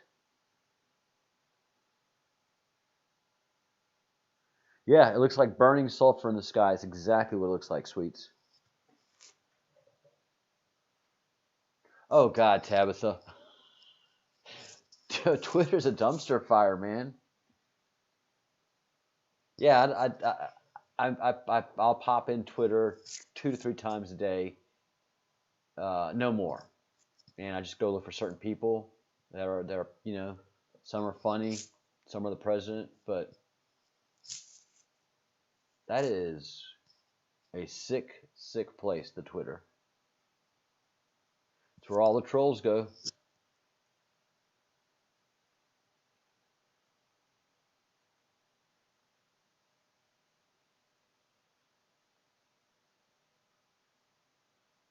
Bye, Ange T. Thanks for stopping in and sharing all you shared, and we sure enjoy you. Ah, Angel's in the chat. Yay, Angel. Hello. Thank you for your time. My head's full. I don't even know what to talk about. My head is full. Angel, do you mind posting your email address? I was going to do that shortly, but since you're here, I don't have to go look for it. I'm lazy. Love and light to you, Angel Hope.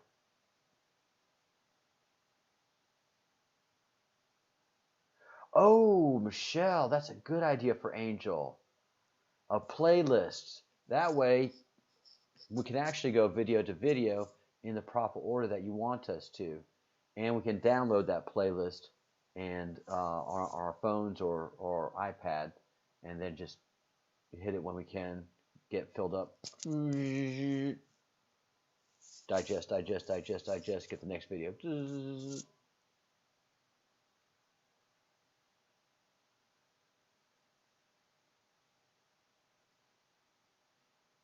Hi, Nicole. You're popping in and popping out.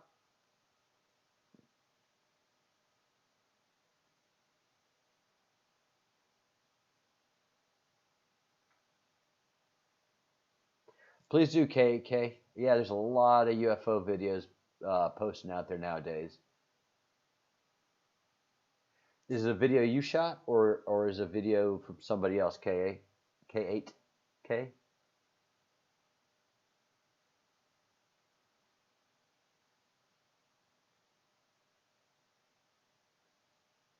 Us Westerners do need a lot of help, don't we? Once you admit the problem, you're on your way to healing.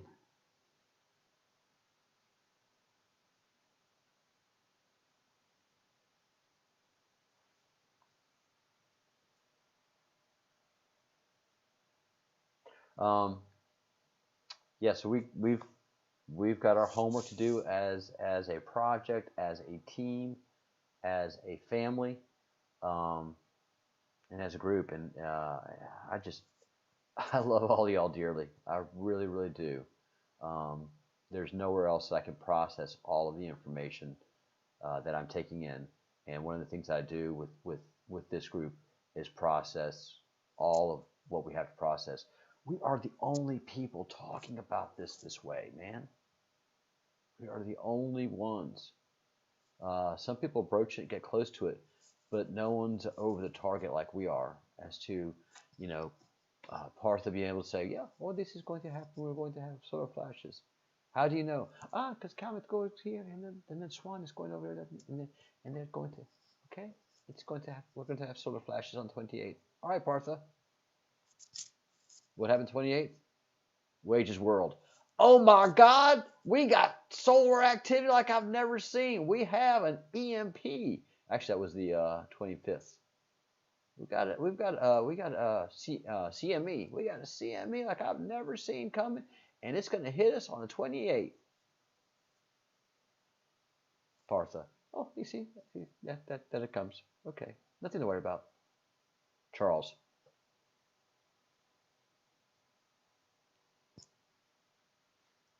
Yeah, I'm on the ride, man. I am just hanging on for dear life.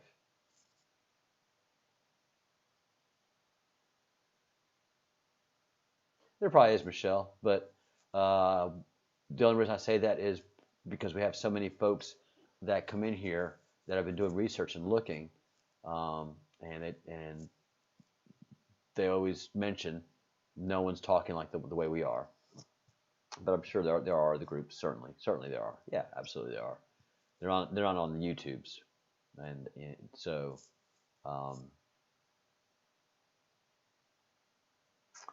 Thank you, M. Stanford. I will take a look at it. Thank you so much.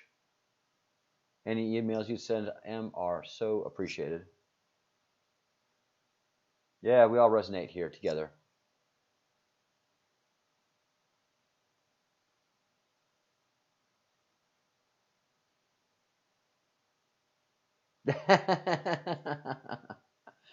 Man, I'm happy to be in the middle of this thing.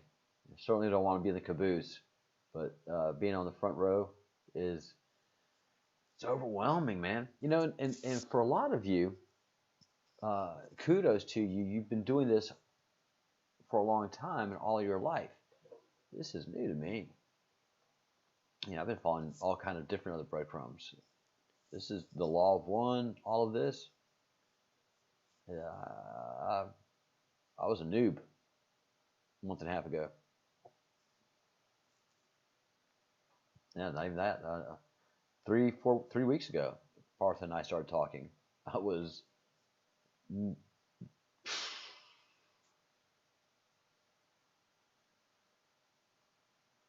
Thank you, Nicola. Yep. The moon is abnormally white and big too. It's. Did you find it to be larger than normal, Nicola?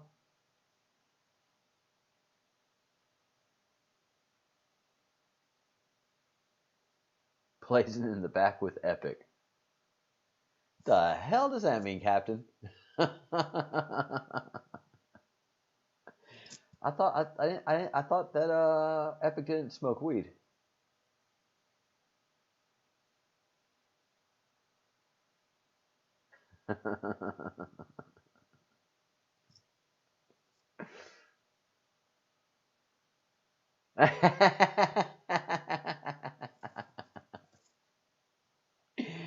You can deny it all you want, Andrew, but won't make a difference to your friends here.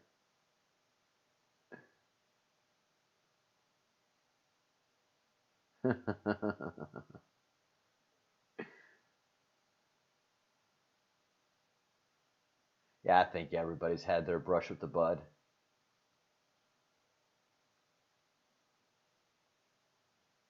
"86 degrees in New York. The heck are y'all doing with 86 degrees? Michelle? 86 degrees is not a New York temperature. Hey, Nemesis, how's Gran? And how's the puppy look? How's the Cocker Spaniel look? Less like a sheep? Puff, puff, pass. Puff, puff, give. Puff, puff, give.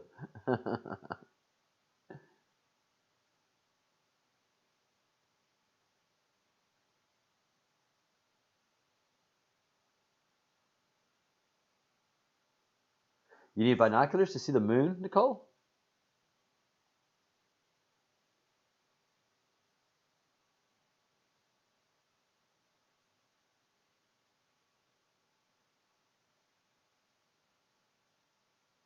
He looks like a plucked chicken. You might get a Tootsie Roll in your shoe tonight.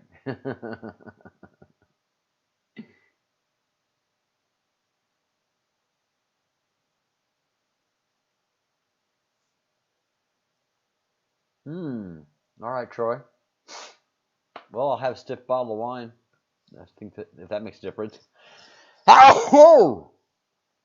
Ah, it's chilly here in Mushia. We're in our 60s, in the 60s, which is kind of normal. A little colder than normal, actually. Yeah, we missed you, Nemesis.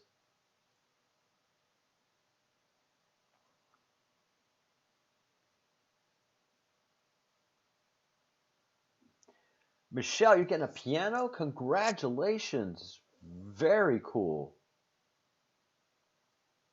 I'm prepared. Good, Troy. Thank you for the bless yous. That one just snuck up on me.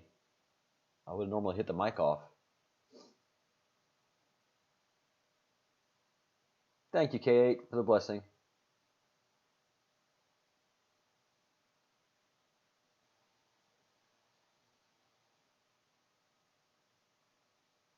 No moon in Kent. Yeah, this moon is just weird. For some places, it's a big full moon. For other places, it's not a full moon. And for other places, there's no moon at all. What in the world is going on with the moon?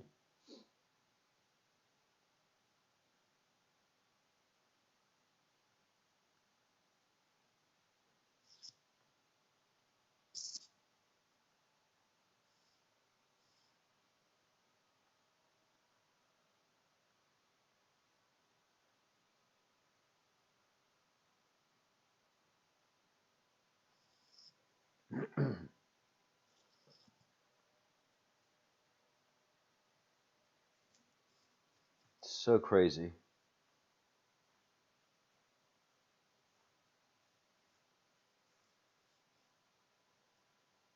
Raining cats and dogs in Stafford, from what it looks like.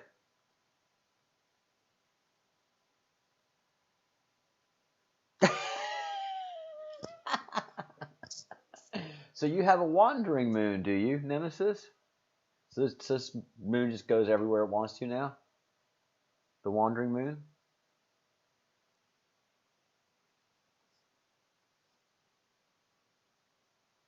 Oh my goodness. Cool, Michelle, and email it to me if you don't mind. All over the place. That is, and no one notices. No one is noticing this, guys. No one is noticing. Everybody's so freaked out about COVID, about the riots, about this, about that, that they're not talking about the moon, which is, I think, the way people want it.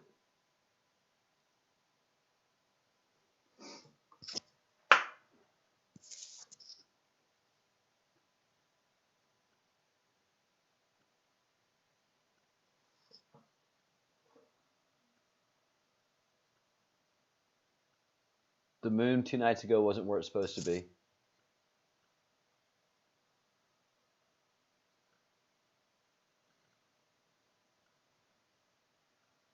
That's why I keep telling everybody, Troy, 3 o'clock, 4 o'clock is your new noon.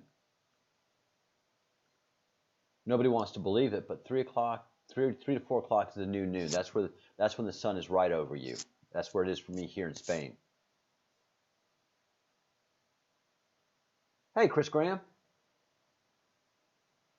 Another member of the Kent squad.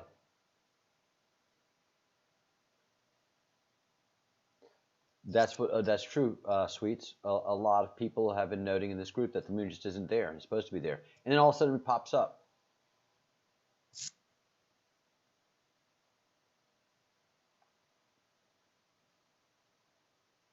You usually work nights. Where do you work, Sweets? Can you tell us? Not directly, but what do you do? What do you do for work?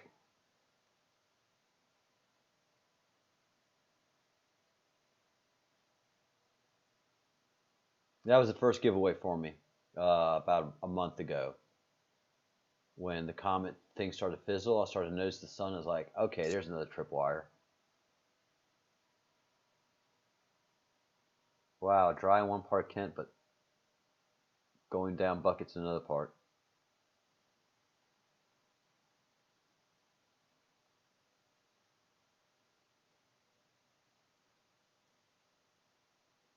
Interesting, Irish Thor.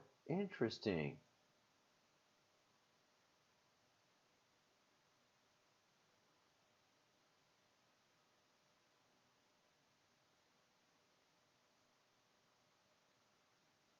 Oh, that's tough, K8.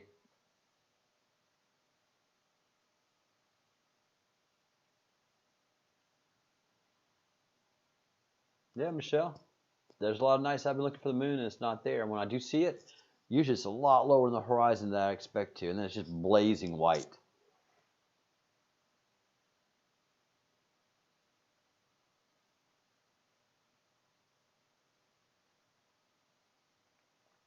Yeah, I get 6 to 7 hours sleep, and I love it.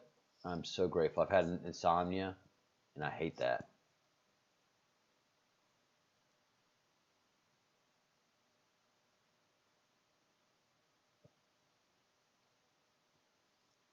That is hard, Kate. 4 hours sleep a night, I'd be wrecked.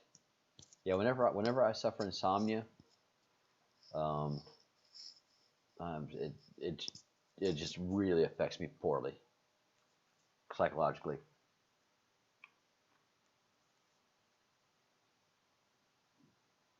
The moon was right overhead. That is so weird.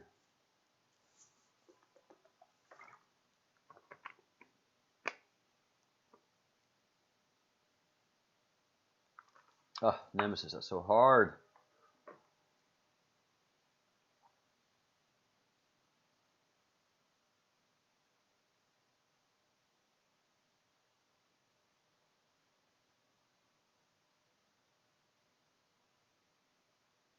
Wow, Sweets, thank you for doing that job. That is very, very difficult, absolutely necessary. Once a human being loses that independence and becomes dependent at old age, it's just very, very, very difficult. Very beautiful. Thank you so much. Namaste.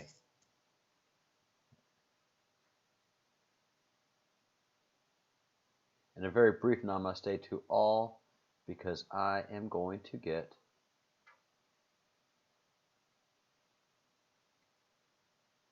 my boss was a Clixton. Very interesting. I'm going to get a bottle of wine. I'll be right back, guys.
Oh, yeah.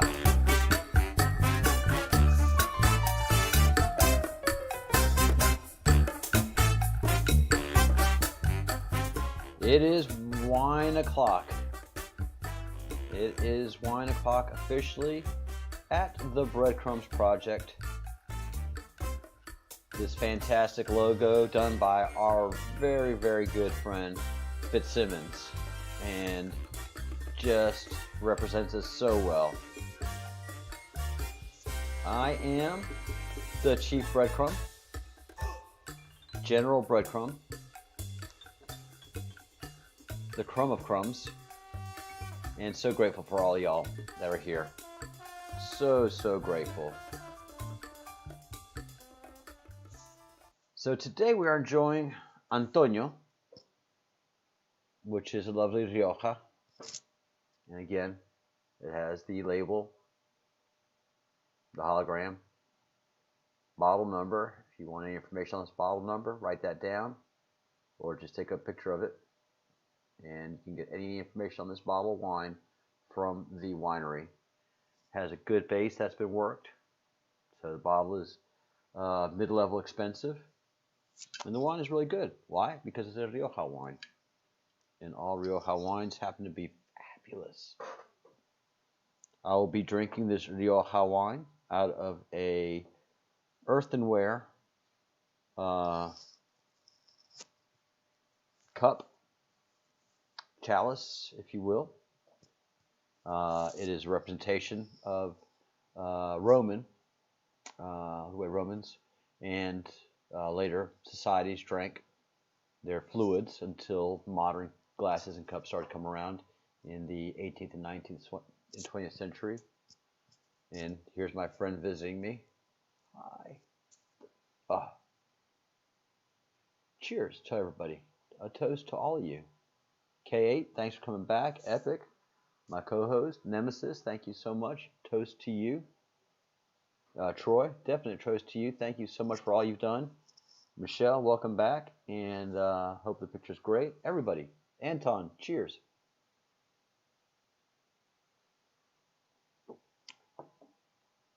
Oh, that's good. Not great, it's good. No, that's good. This is good. Rhoda, cheers to you. Here's a special one to you. Thank you for making that contact and making this meeting happen for me. Very excited. Very, very excited. We just had Angel on for an hour and a half. No, it was an hour.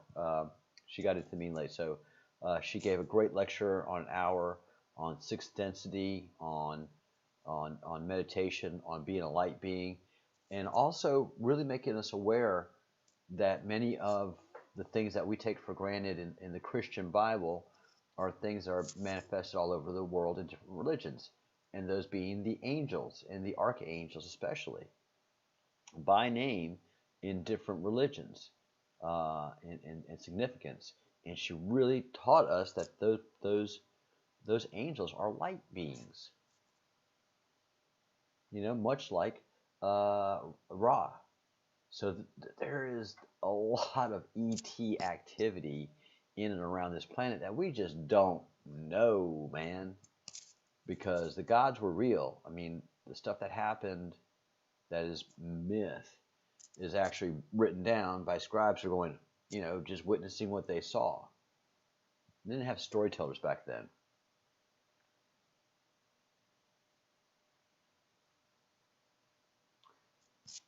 I'm going to have to go to Flickaboo's Twitter and ask where she's been.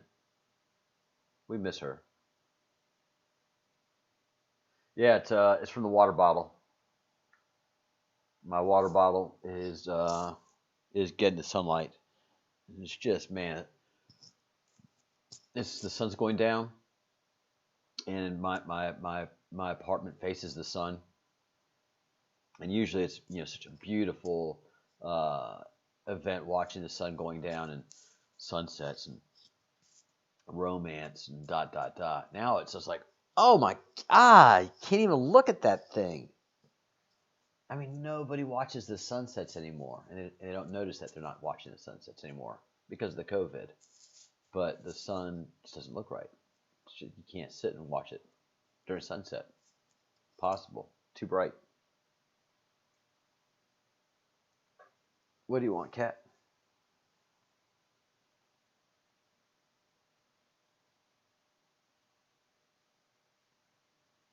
Wow.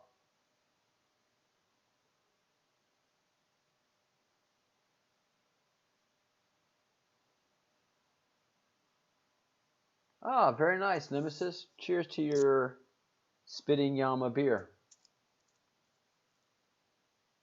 Spitting Yama beer. Sounds delicious. Cat can never have this bowl back. Cat has never had any rights to this bowl. It is a Roman earthenware, Roman reproduction earthenware bowl. Cat wish she could drink out of this thing. Michelob Ultra Pure Gold here. You're very, very, very American, Troy.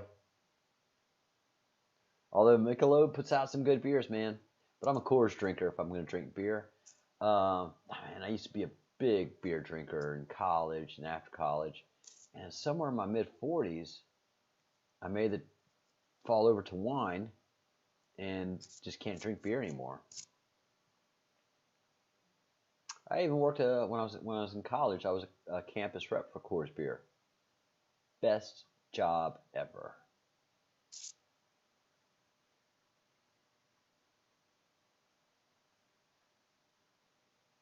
Just called the company bad year. It's a shit year one, Charles. Somehow I ended up with a good bottle. My luck. Oh, my luck.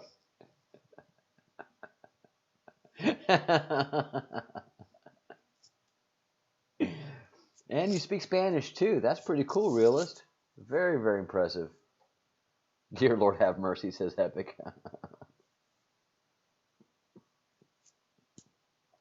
Man, very lucky. Very, very lucky man. Oh no, since we go through so much wine around here in Spain, probably about every week, I'll go to a bar when we're going to bars, and I'd run across a bad bottle. All right, CJ. Hey, CJ, you're drinking a little ale yourself. Well, my goodness, we are a bunch of West Cape. Yes, West Cape is a very, very good wine. The Shiraz, man, South African Shiraz wines.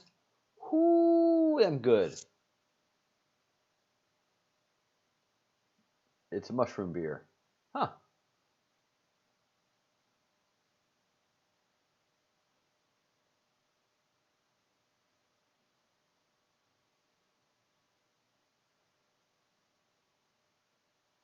Very nice. You go with your vape. You enjoy your vape, Michelle Wise. Pinot Noir from M. Roll call on cocktails. Shiraz. All right. Yeah. Yeah, I mean, the Shiraz grapes and the Shiraz from South Africa are just... I haven't tried a Stellenbosch. If I ever do run across one, I'll be sure to try it. G&T for gin and tonic for K8. K8, what kind of gin?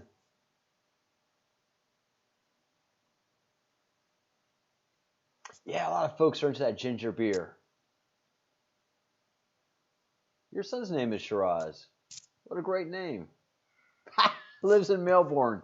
I'm sure he's absolutely popular because Australian Shiraz are the bomb. South Africa and Australia just, I don't know what it is. They just have great Shiraz grapes.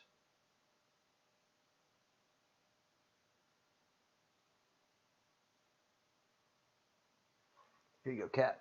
I'll open the door for you.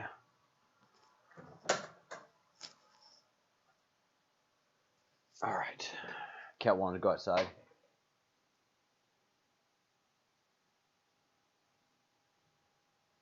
Oh, Troy's breaking out the cognac. Fancy. Fancy, fancy, fancy. Oh, Bombay Sapphire. Go ahead, K8. You're drinking a dream. Bombay Sapphire is the bomb. A. It's dangerous. It's so smooth. Man, I remember the first day I drank Bombay Sapphire. I'm a big gin lover. Tanqueray, it was my go-to in college. Um, Bombay gin's just too dry for me. But then I tried Bombay Sapphire one day, and I remember it was a New Orleans bar, and I got tore up with my brother-in-law. Tore up on that Bombay Sapphire. Woo, love it.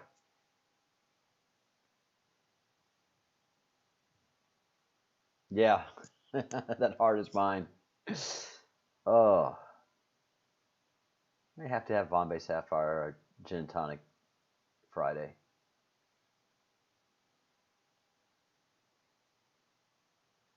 Well, sweets, I can tell you that red wine is not just for making antibiotics for chest infections. It keeps Spain happy.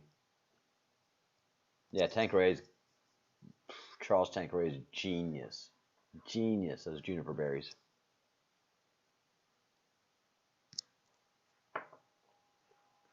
Oh, ABC News says it's Cognac Day.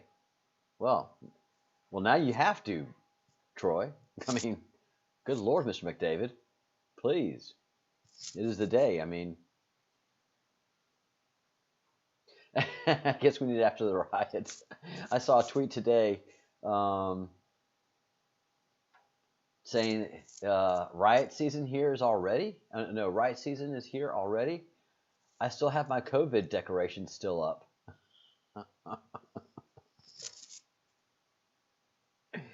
Yay, sweets. Keep yourself pure. Oh, my cat's happy. It's grumpy because it's a calico kitty, but generally, as far as calico kitties go, the lack of this bowl is not making that cat unhappy. It's just a grumpy cat. All calico kitties are grumpy. Sure, I just drink one glass now and then. I drink a bottle every day.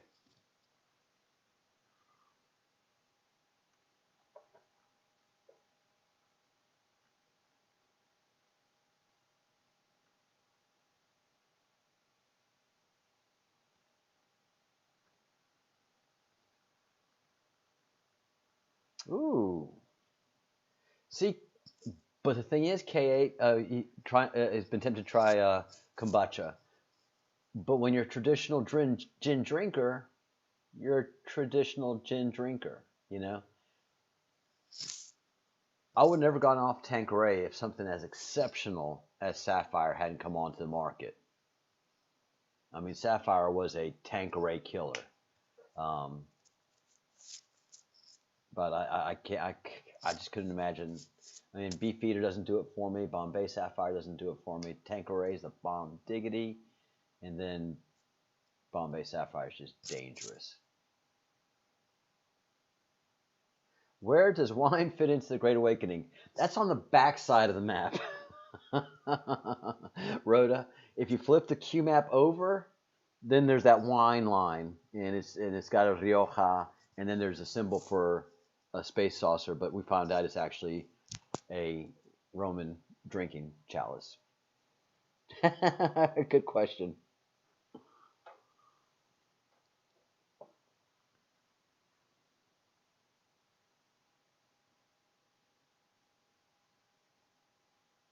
Yeah, dogs don't like the haircut, especially if they've been having it. Ah, that's good, sweets.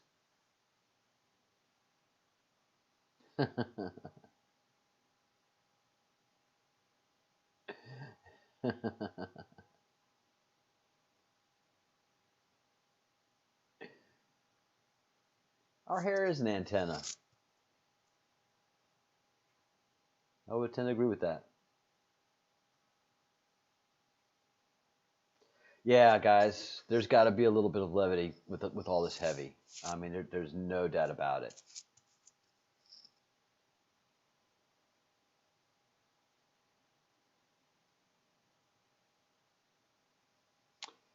Rhoda is telling us about an ancient tradition that healing work happens with a strand of hair. Very interesting. Michelle. Yeah, when you have those laugh out loud moments while you're on the computer, it's, well, if everybody else is around, it's kind of awkward. I love it. I love it. K8. It's because of our weakening magnetic field and the increased activity of the sun. Uh, we're very electrified. Partha and Angel say that there's just a lot of static electricity in India. India is humid. I mean, humid. They're not supposed to have static electricity, yet they're shocking furniture.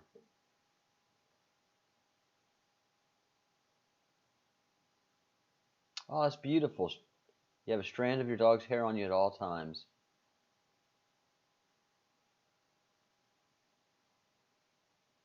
K8 is okay. You see now. Wow, sweets, you are really in tune.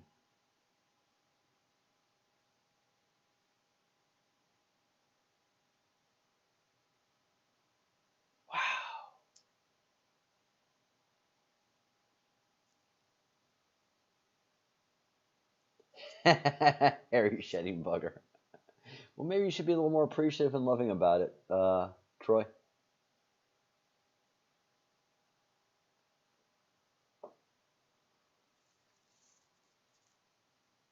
Believe it or not, I used to have long hair. I used to have hair to the middle of my back in my 40s, my early 40s, late 30s, early 40s, in when I lived in Atlanta. Long hair, big old beard. My family hated it.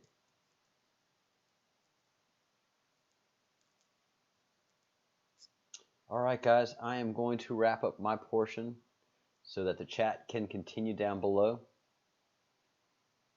Y'all are lovely, lovely people. It's and um and Angel, she said earlier today, and she has a cold. She's a little down in the weather with a little bug, and she's doing her healing process. She looked great. She sounded great, but she said she missed us. She missed us and wanted to come on the show. She missed being with all of us. So yay, there you are, Angel. You missed being on the show with us, and that's great. Here she is. Yay, Angel.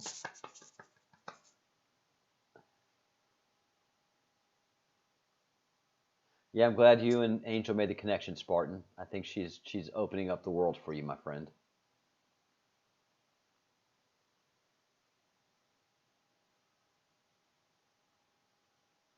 Please look into colloidal silver and gold. Okay, I will.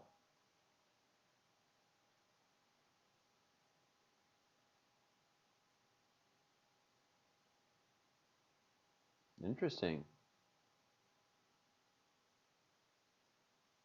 Oh, that's beautiful. Beautiful, Spartan.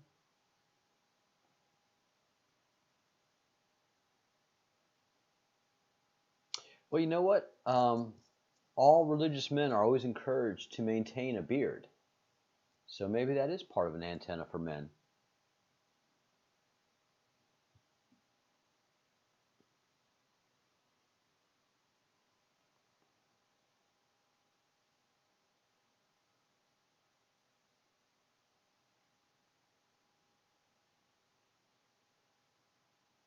Yeah, I feel this is important work that we're doing, Spartan, without a doubt.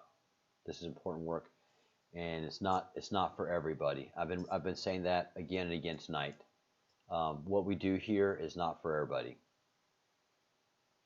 You have to have, at this point where we are with our level of sophistication in this group, um, you have to have a really deep base of learning in several different traditions before you can even just begin to understand and grasp a lot of the things we're talking about and not scare the absolute hell out of you. And that's what Troy was saying a little while ago. You know, this is so heavy, what's happening, guys, that every once in a while you got to throw in a little bit of, you know, you got to bring the jokes. You know, you got to have an Andrew, you got to have the jester. Uh, because, you know, yes, I want this to be heavy and I want this to be very serious what we're doing here. And this is very serious. And it's so serious that every once in a while you just got to bust out some laughs. And some Bombay Sapphire. Cheers, guys.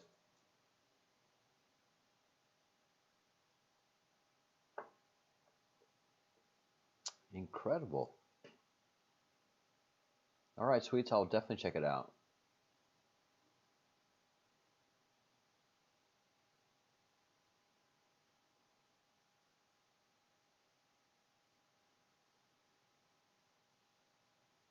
Anton.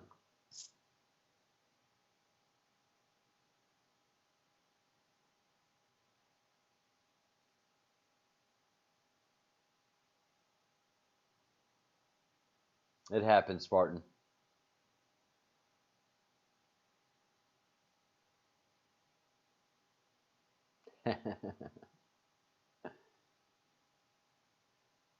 Slanche Makara.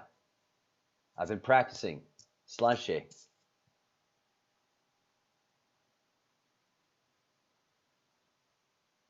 All right, guys, drink tonic water if these energies are affecting you greatly.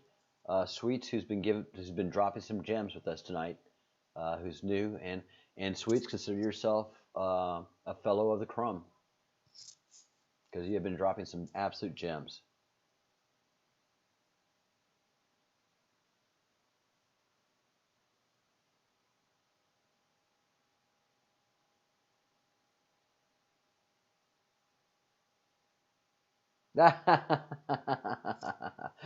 Very cool, Spartan. Yeah, that's the big message. Is this is just for a chosen few. Thank you, Troy. You're charming and wonderful and so smart and a lot of fun. And we need to talk some more DNA in the chat room next time you come back. Okay, let's have a DNA talk.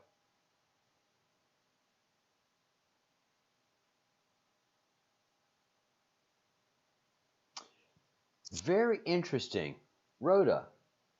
Of course, you've noticed, like Angel and everybody else has, that the moon does not look right.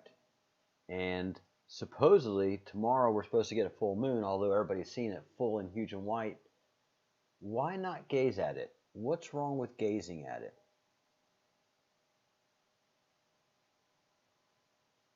Oh no, don't leave us, Rhoda.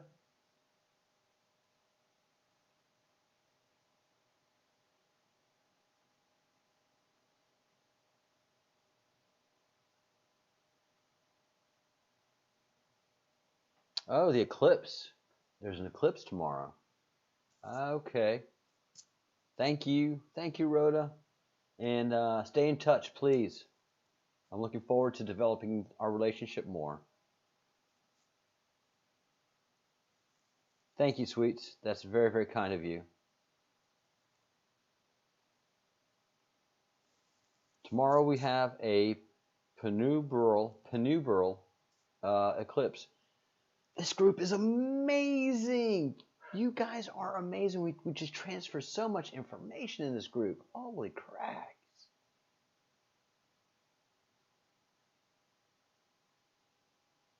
And Rahu energy will be felt, guys.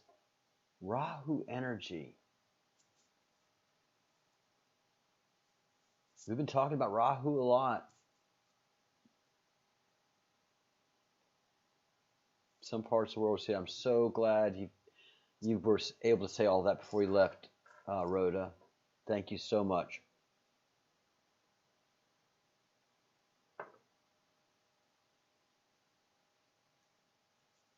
Well, Spartan, Rhoda's dropping some gems here.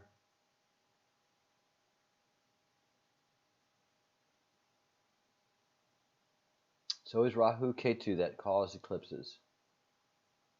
Okay. Thank you so much, Rhoda. You, Angel, and Parth are just amazing.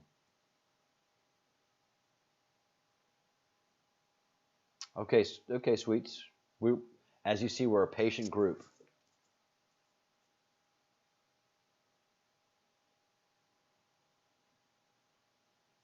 Yep, I've done my affirmations. Michelle, I have not failed.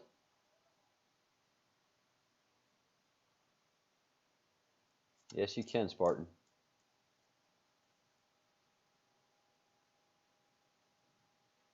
All right, no moon watching during the eclipse phase.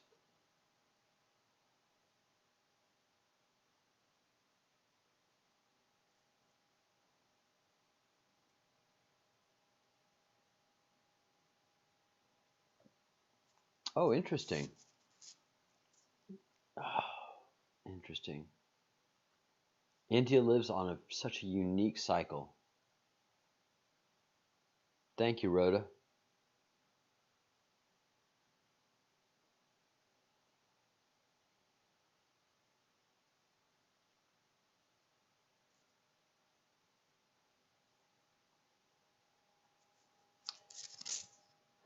Nemesis is saying Thor. In the UK, it's called the Rose Moon. Strawberry Moon for the USA. And in Deep South, we say Moonshine. Hell yeah. Get your liquor.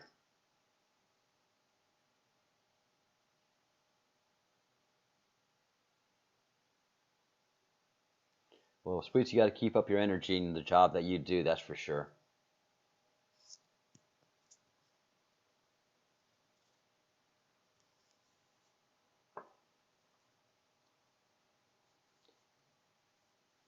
Anton, ¿estás en México? Toma unas fotos. Mándamelos. If it's not an eclipse moon, it's okay to look at. But this moon is going to be an eclipse moon, so please do not gaze at the moon. I'll try to keep that in mind. I'll ask people not to take pictures or gaze at the moon over the next couple of days. Stay blessed. Namaste. Thank you so much, Rhoda. You bring so much. Much love, light, and peace.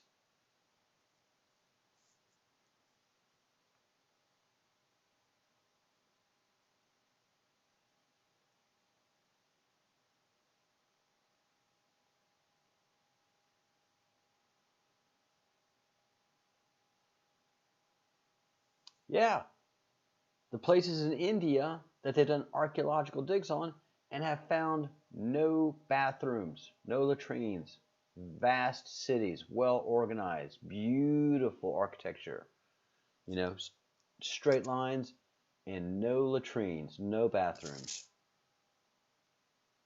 Plenty of running water. They actually had running water, but no bathrooms. Fascinating.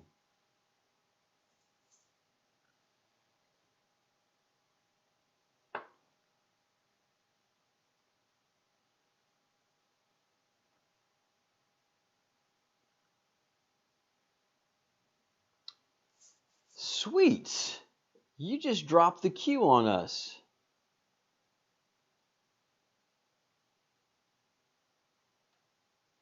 You just dropped the Q on us.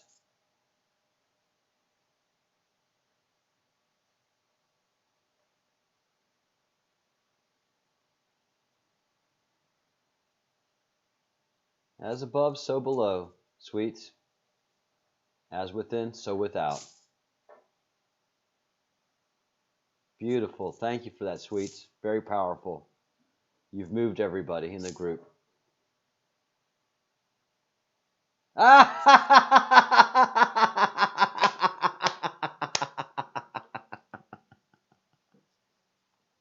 Sweets, we are here for you.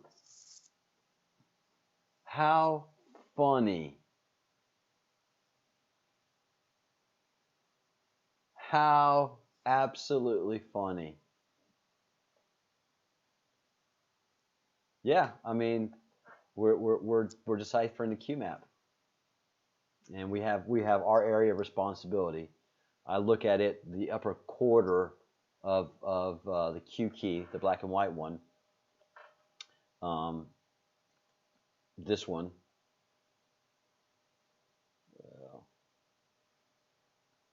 Where are we with that map? And take that out, and take that out. So this map right here is what we're working on, sweets. We're deciphering the upper quarter of it from where it says the Great Awakening. This is the Great Awakening map. North.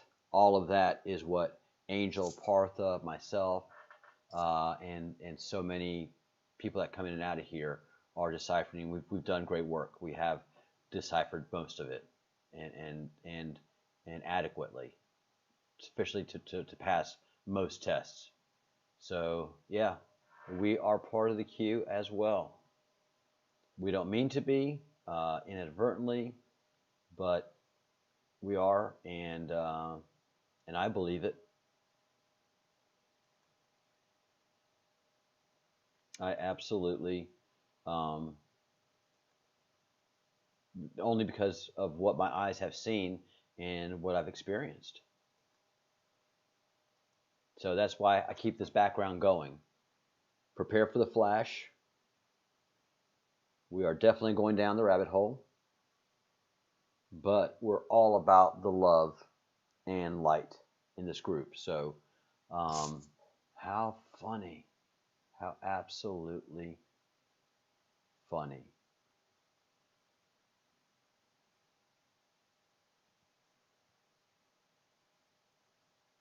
And the thing is, Sweets, and you can attest to that, that a lot of the people that are in the Q movement look at the Q only through the eyes of the political matters. You know, QAnon, QAnon plus, QAnon plus plus. They're not looking at the rest of it. And so we have several members of Q that come in and out and keep up with us, but they can't get a lot of their fellow Q people to look at the Great Awakening map. It's a very interesting dichotomy. Amen, sweets. Amen.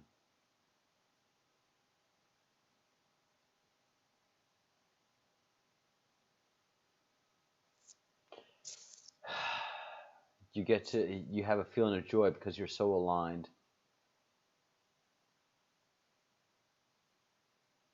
Wow, thanks for witnessing.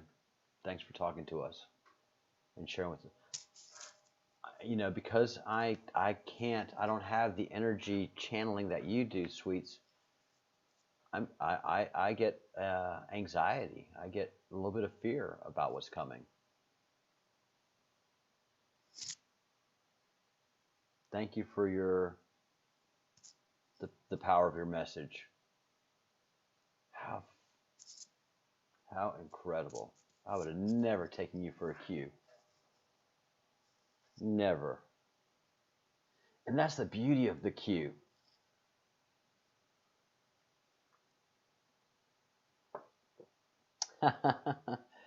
You're right, sweets. In many ways, you are absolutely right. The physical part of love is not the same as the spiritual part of love.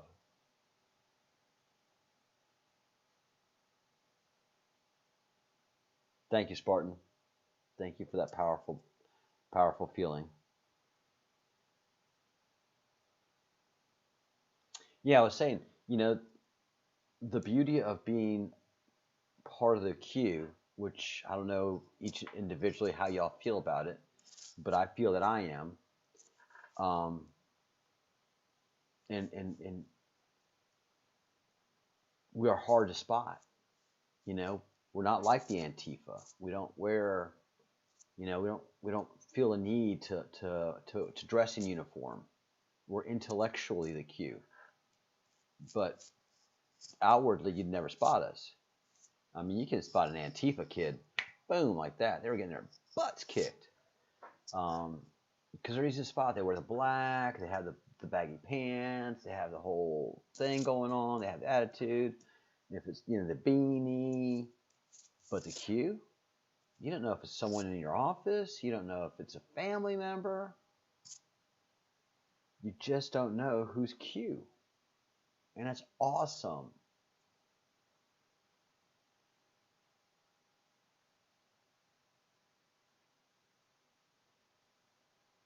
Michelle's getting the constant effect of the 1111s and 333s, and that's so cool. I wish Mo was here, our War Eagles mom, with the 333 in her name.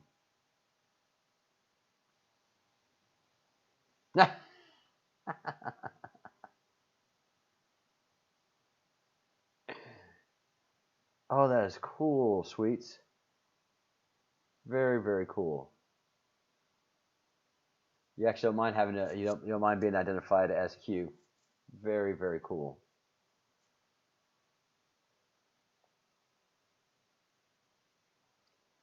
All right, guys. I am going to wrap. You've just blown my mind, sweets. Blown it. But this, you just made all of this last month and a half worth it. Especially the last 2 weeks, 3 weeks, where I've dedicated this group of breadcrumbs to working the queue, and I knew that we are doing this for members of the queue, and you come in and you're just dropping gems, and you're so aligned with what we're doing spiritually and metaphysically and everything, and then you just go queue.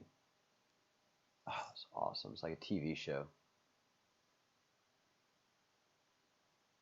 They turn up everywhere.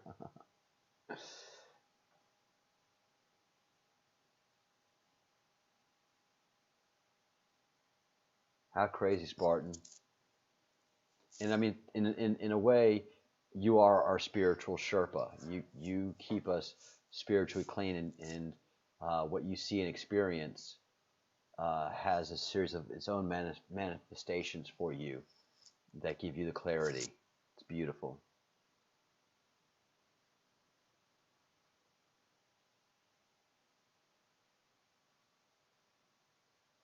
Wow, Nicola, that's beautiful. That is so, so beautiful.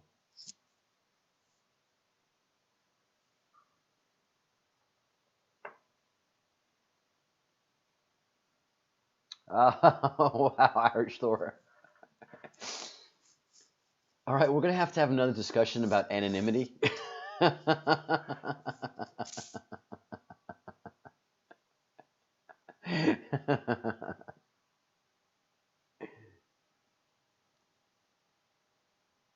Oh, look. Yeah, it's the great point that Epic makes, is that we are all on our own journey, and that we find such symbiosis when we come into this group, because everybody brings their own power and their own wisdom and their own thing. I've long ago stopped being a subject matter expert, and I'm just a project manager and chair a meeting.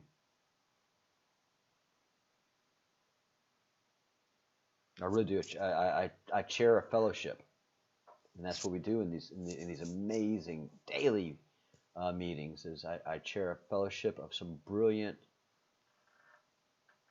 talented, and spiritual people, and we give each other information, and we help each other grow. Yes, and as you would certainly agree, Spartan, not all who wander are lost.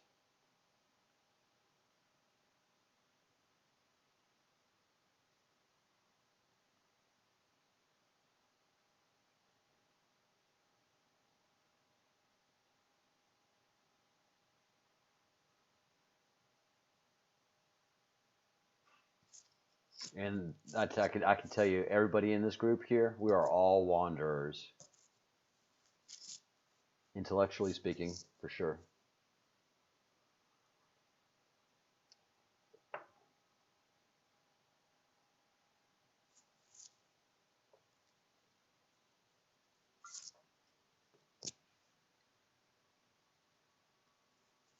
I don't want you to be in the sun anymore. You're getting warmed up. Bad, bad, bad. All right, guys. Yeah, it's the Great Awakening. Whether you want to or not, you're going to be waking up. For some of us, it's going to be easy. Other ones, it's going to be very, very difficult.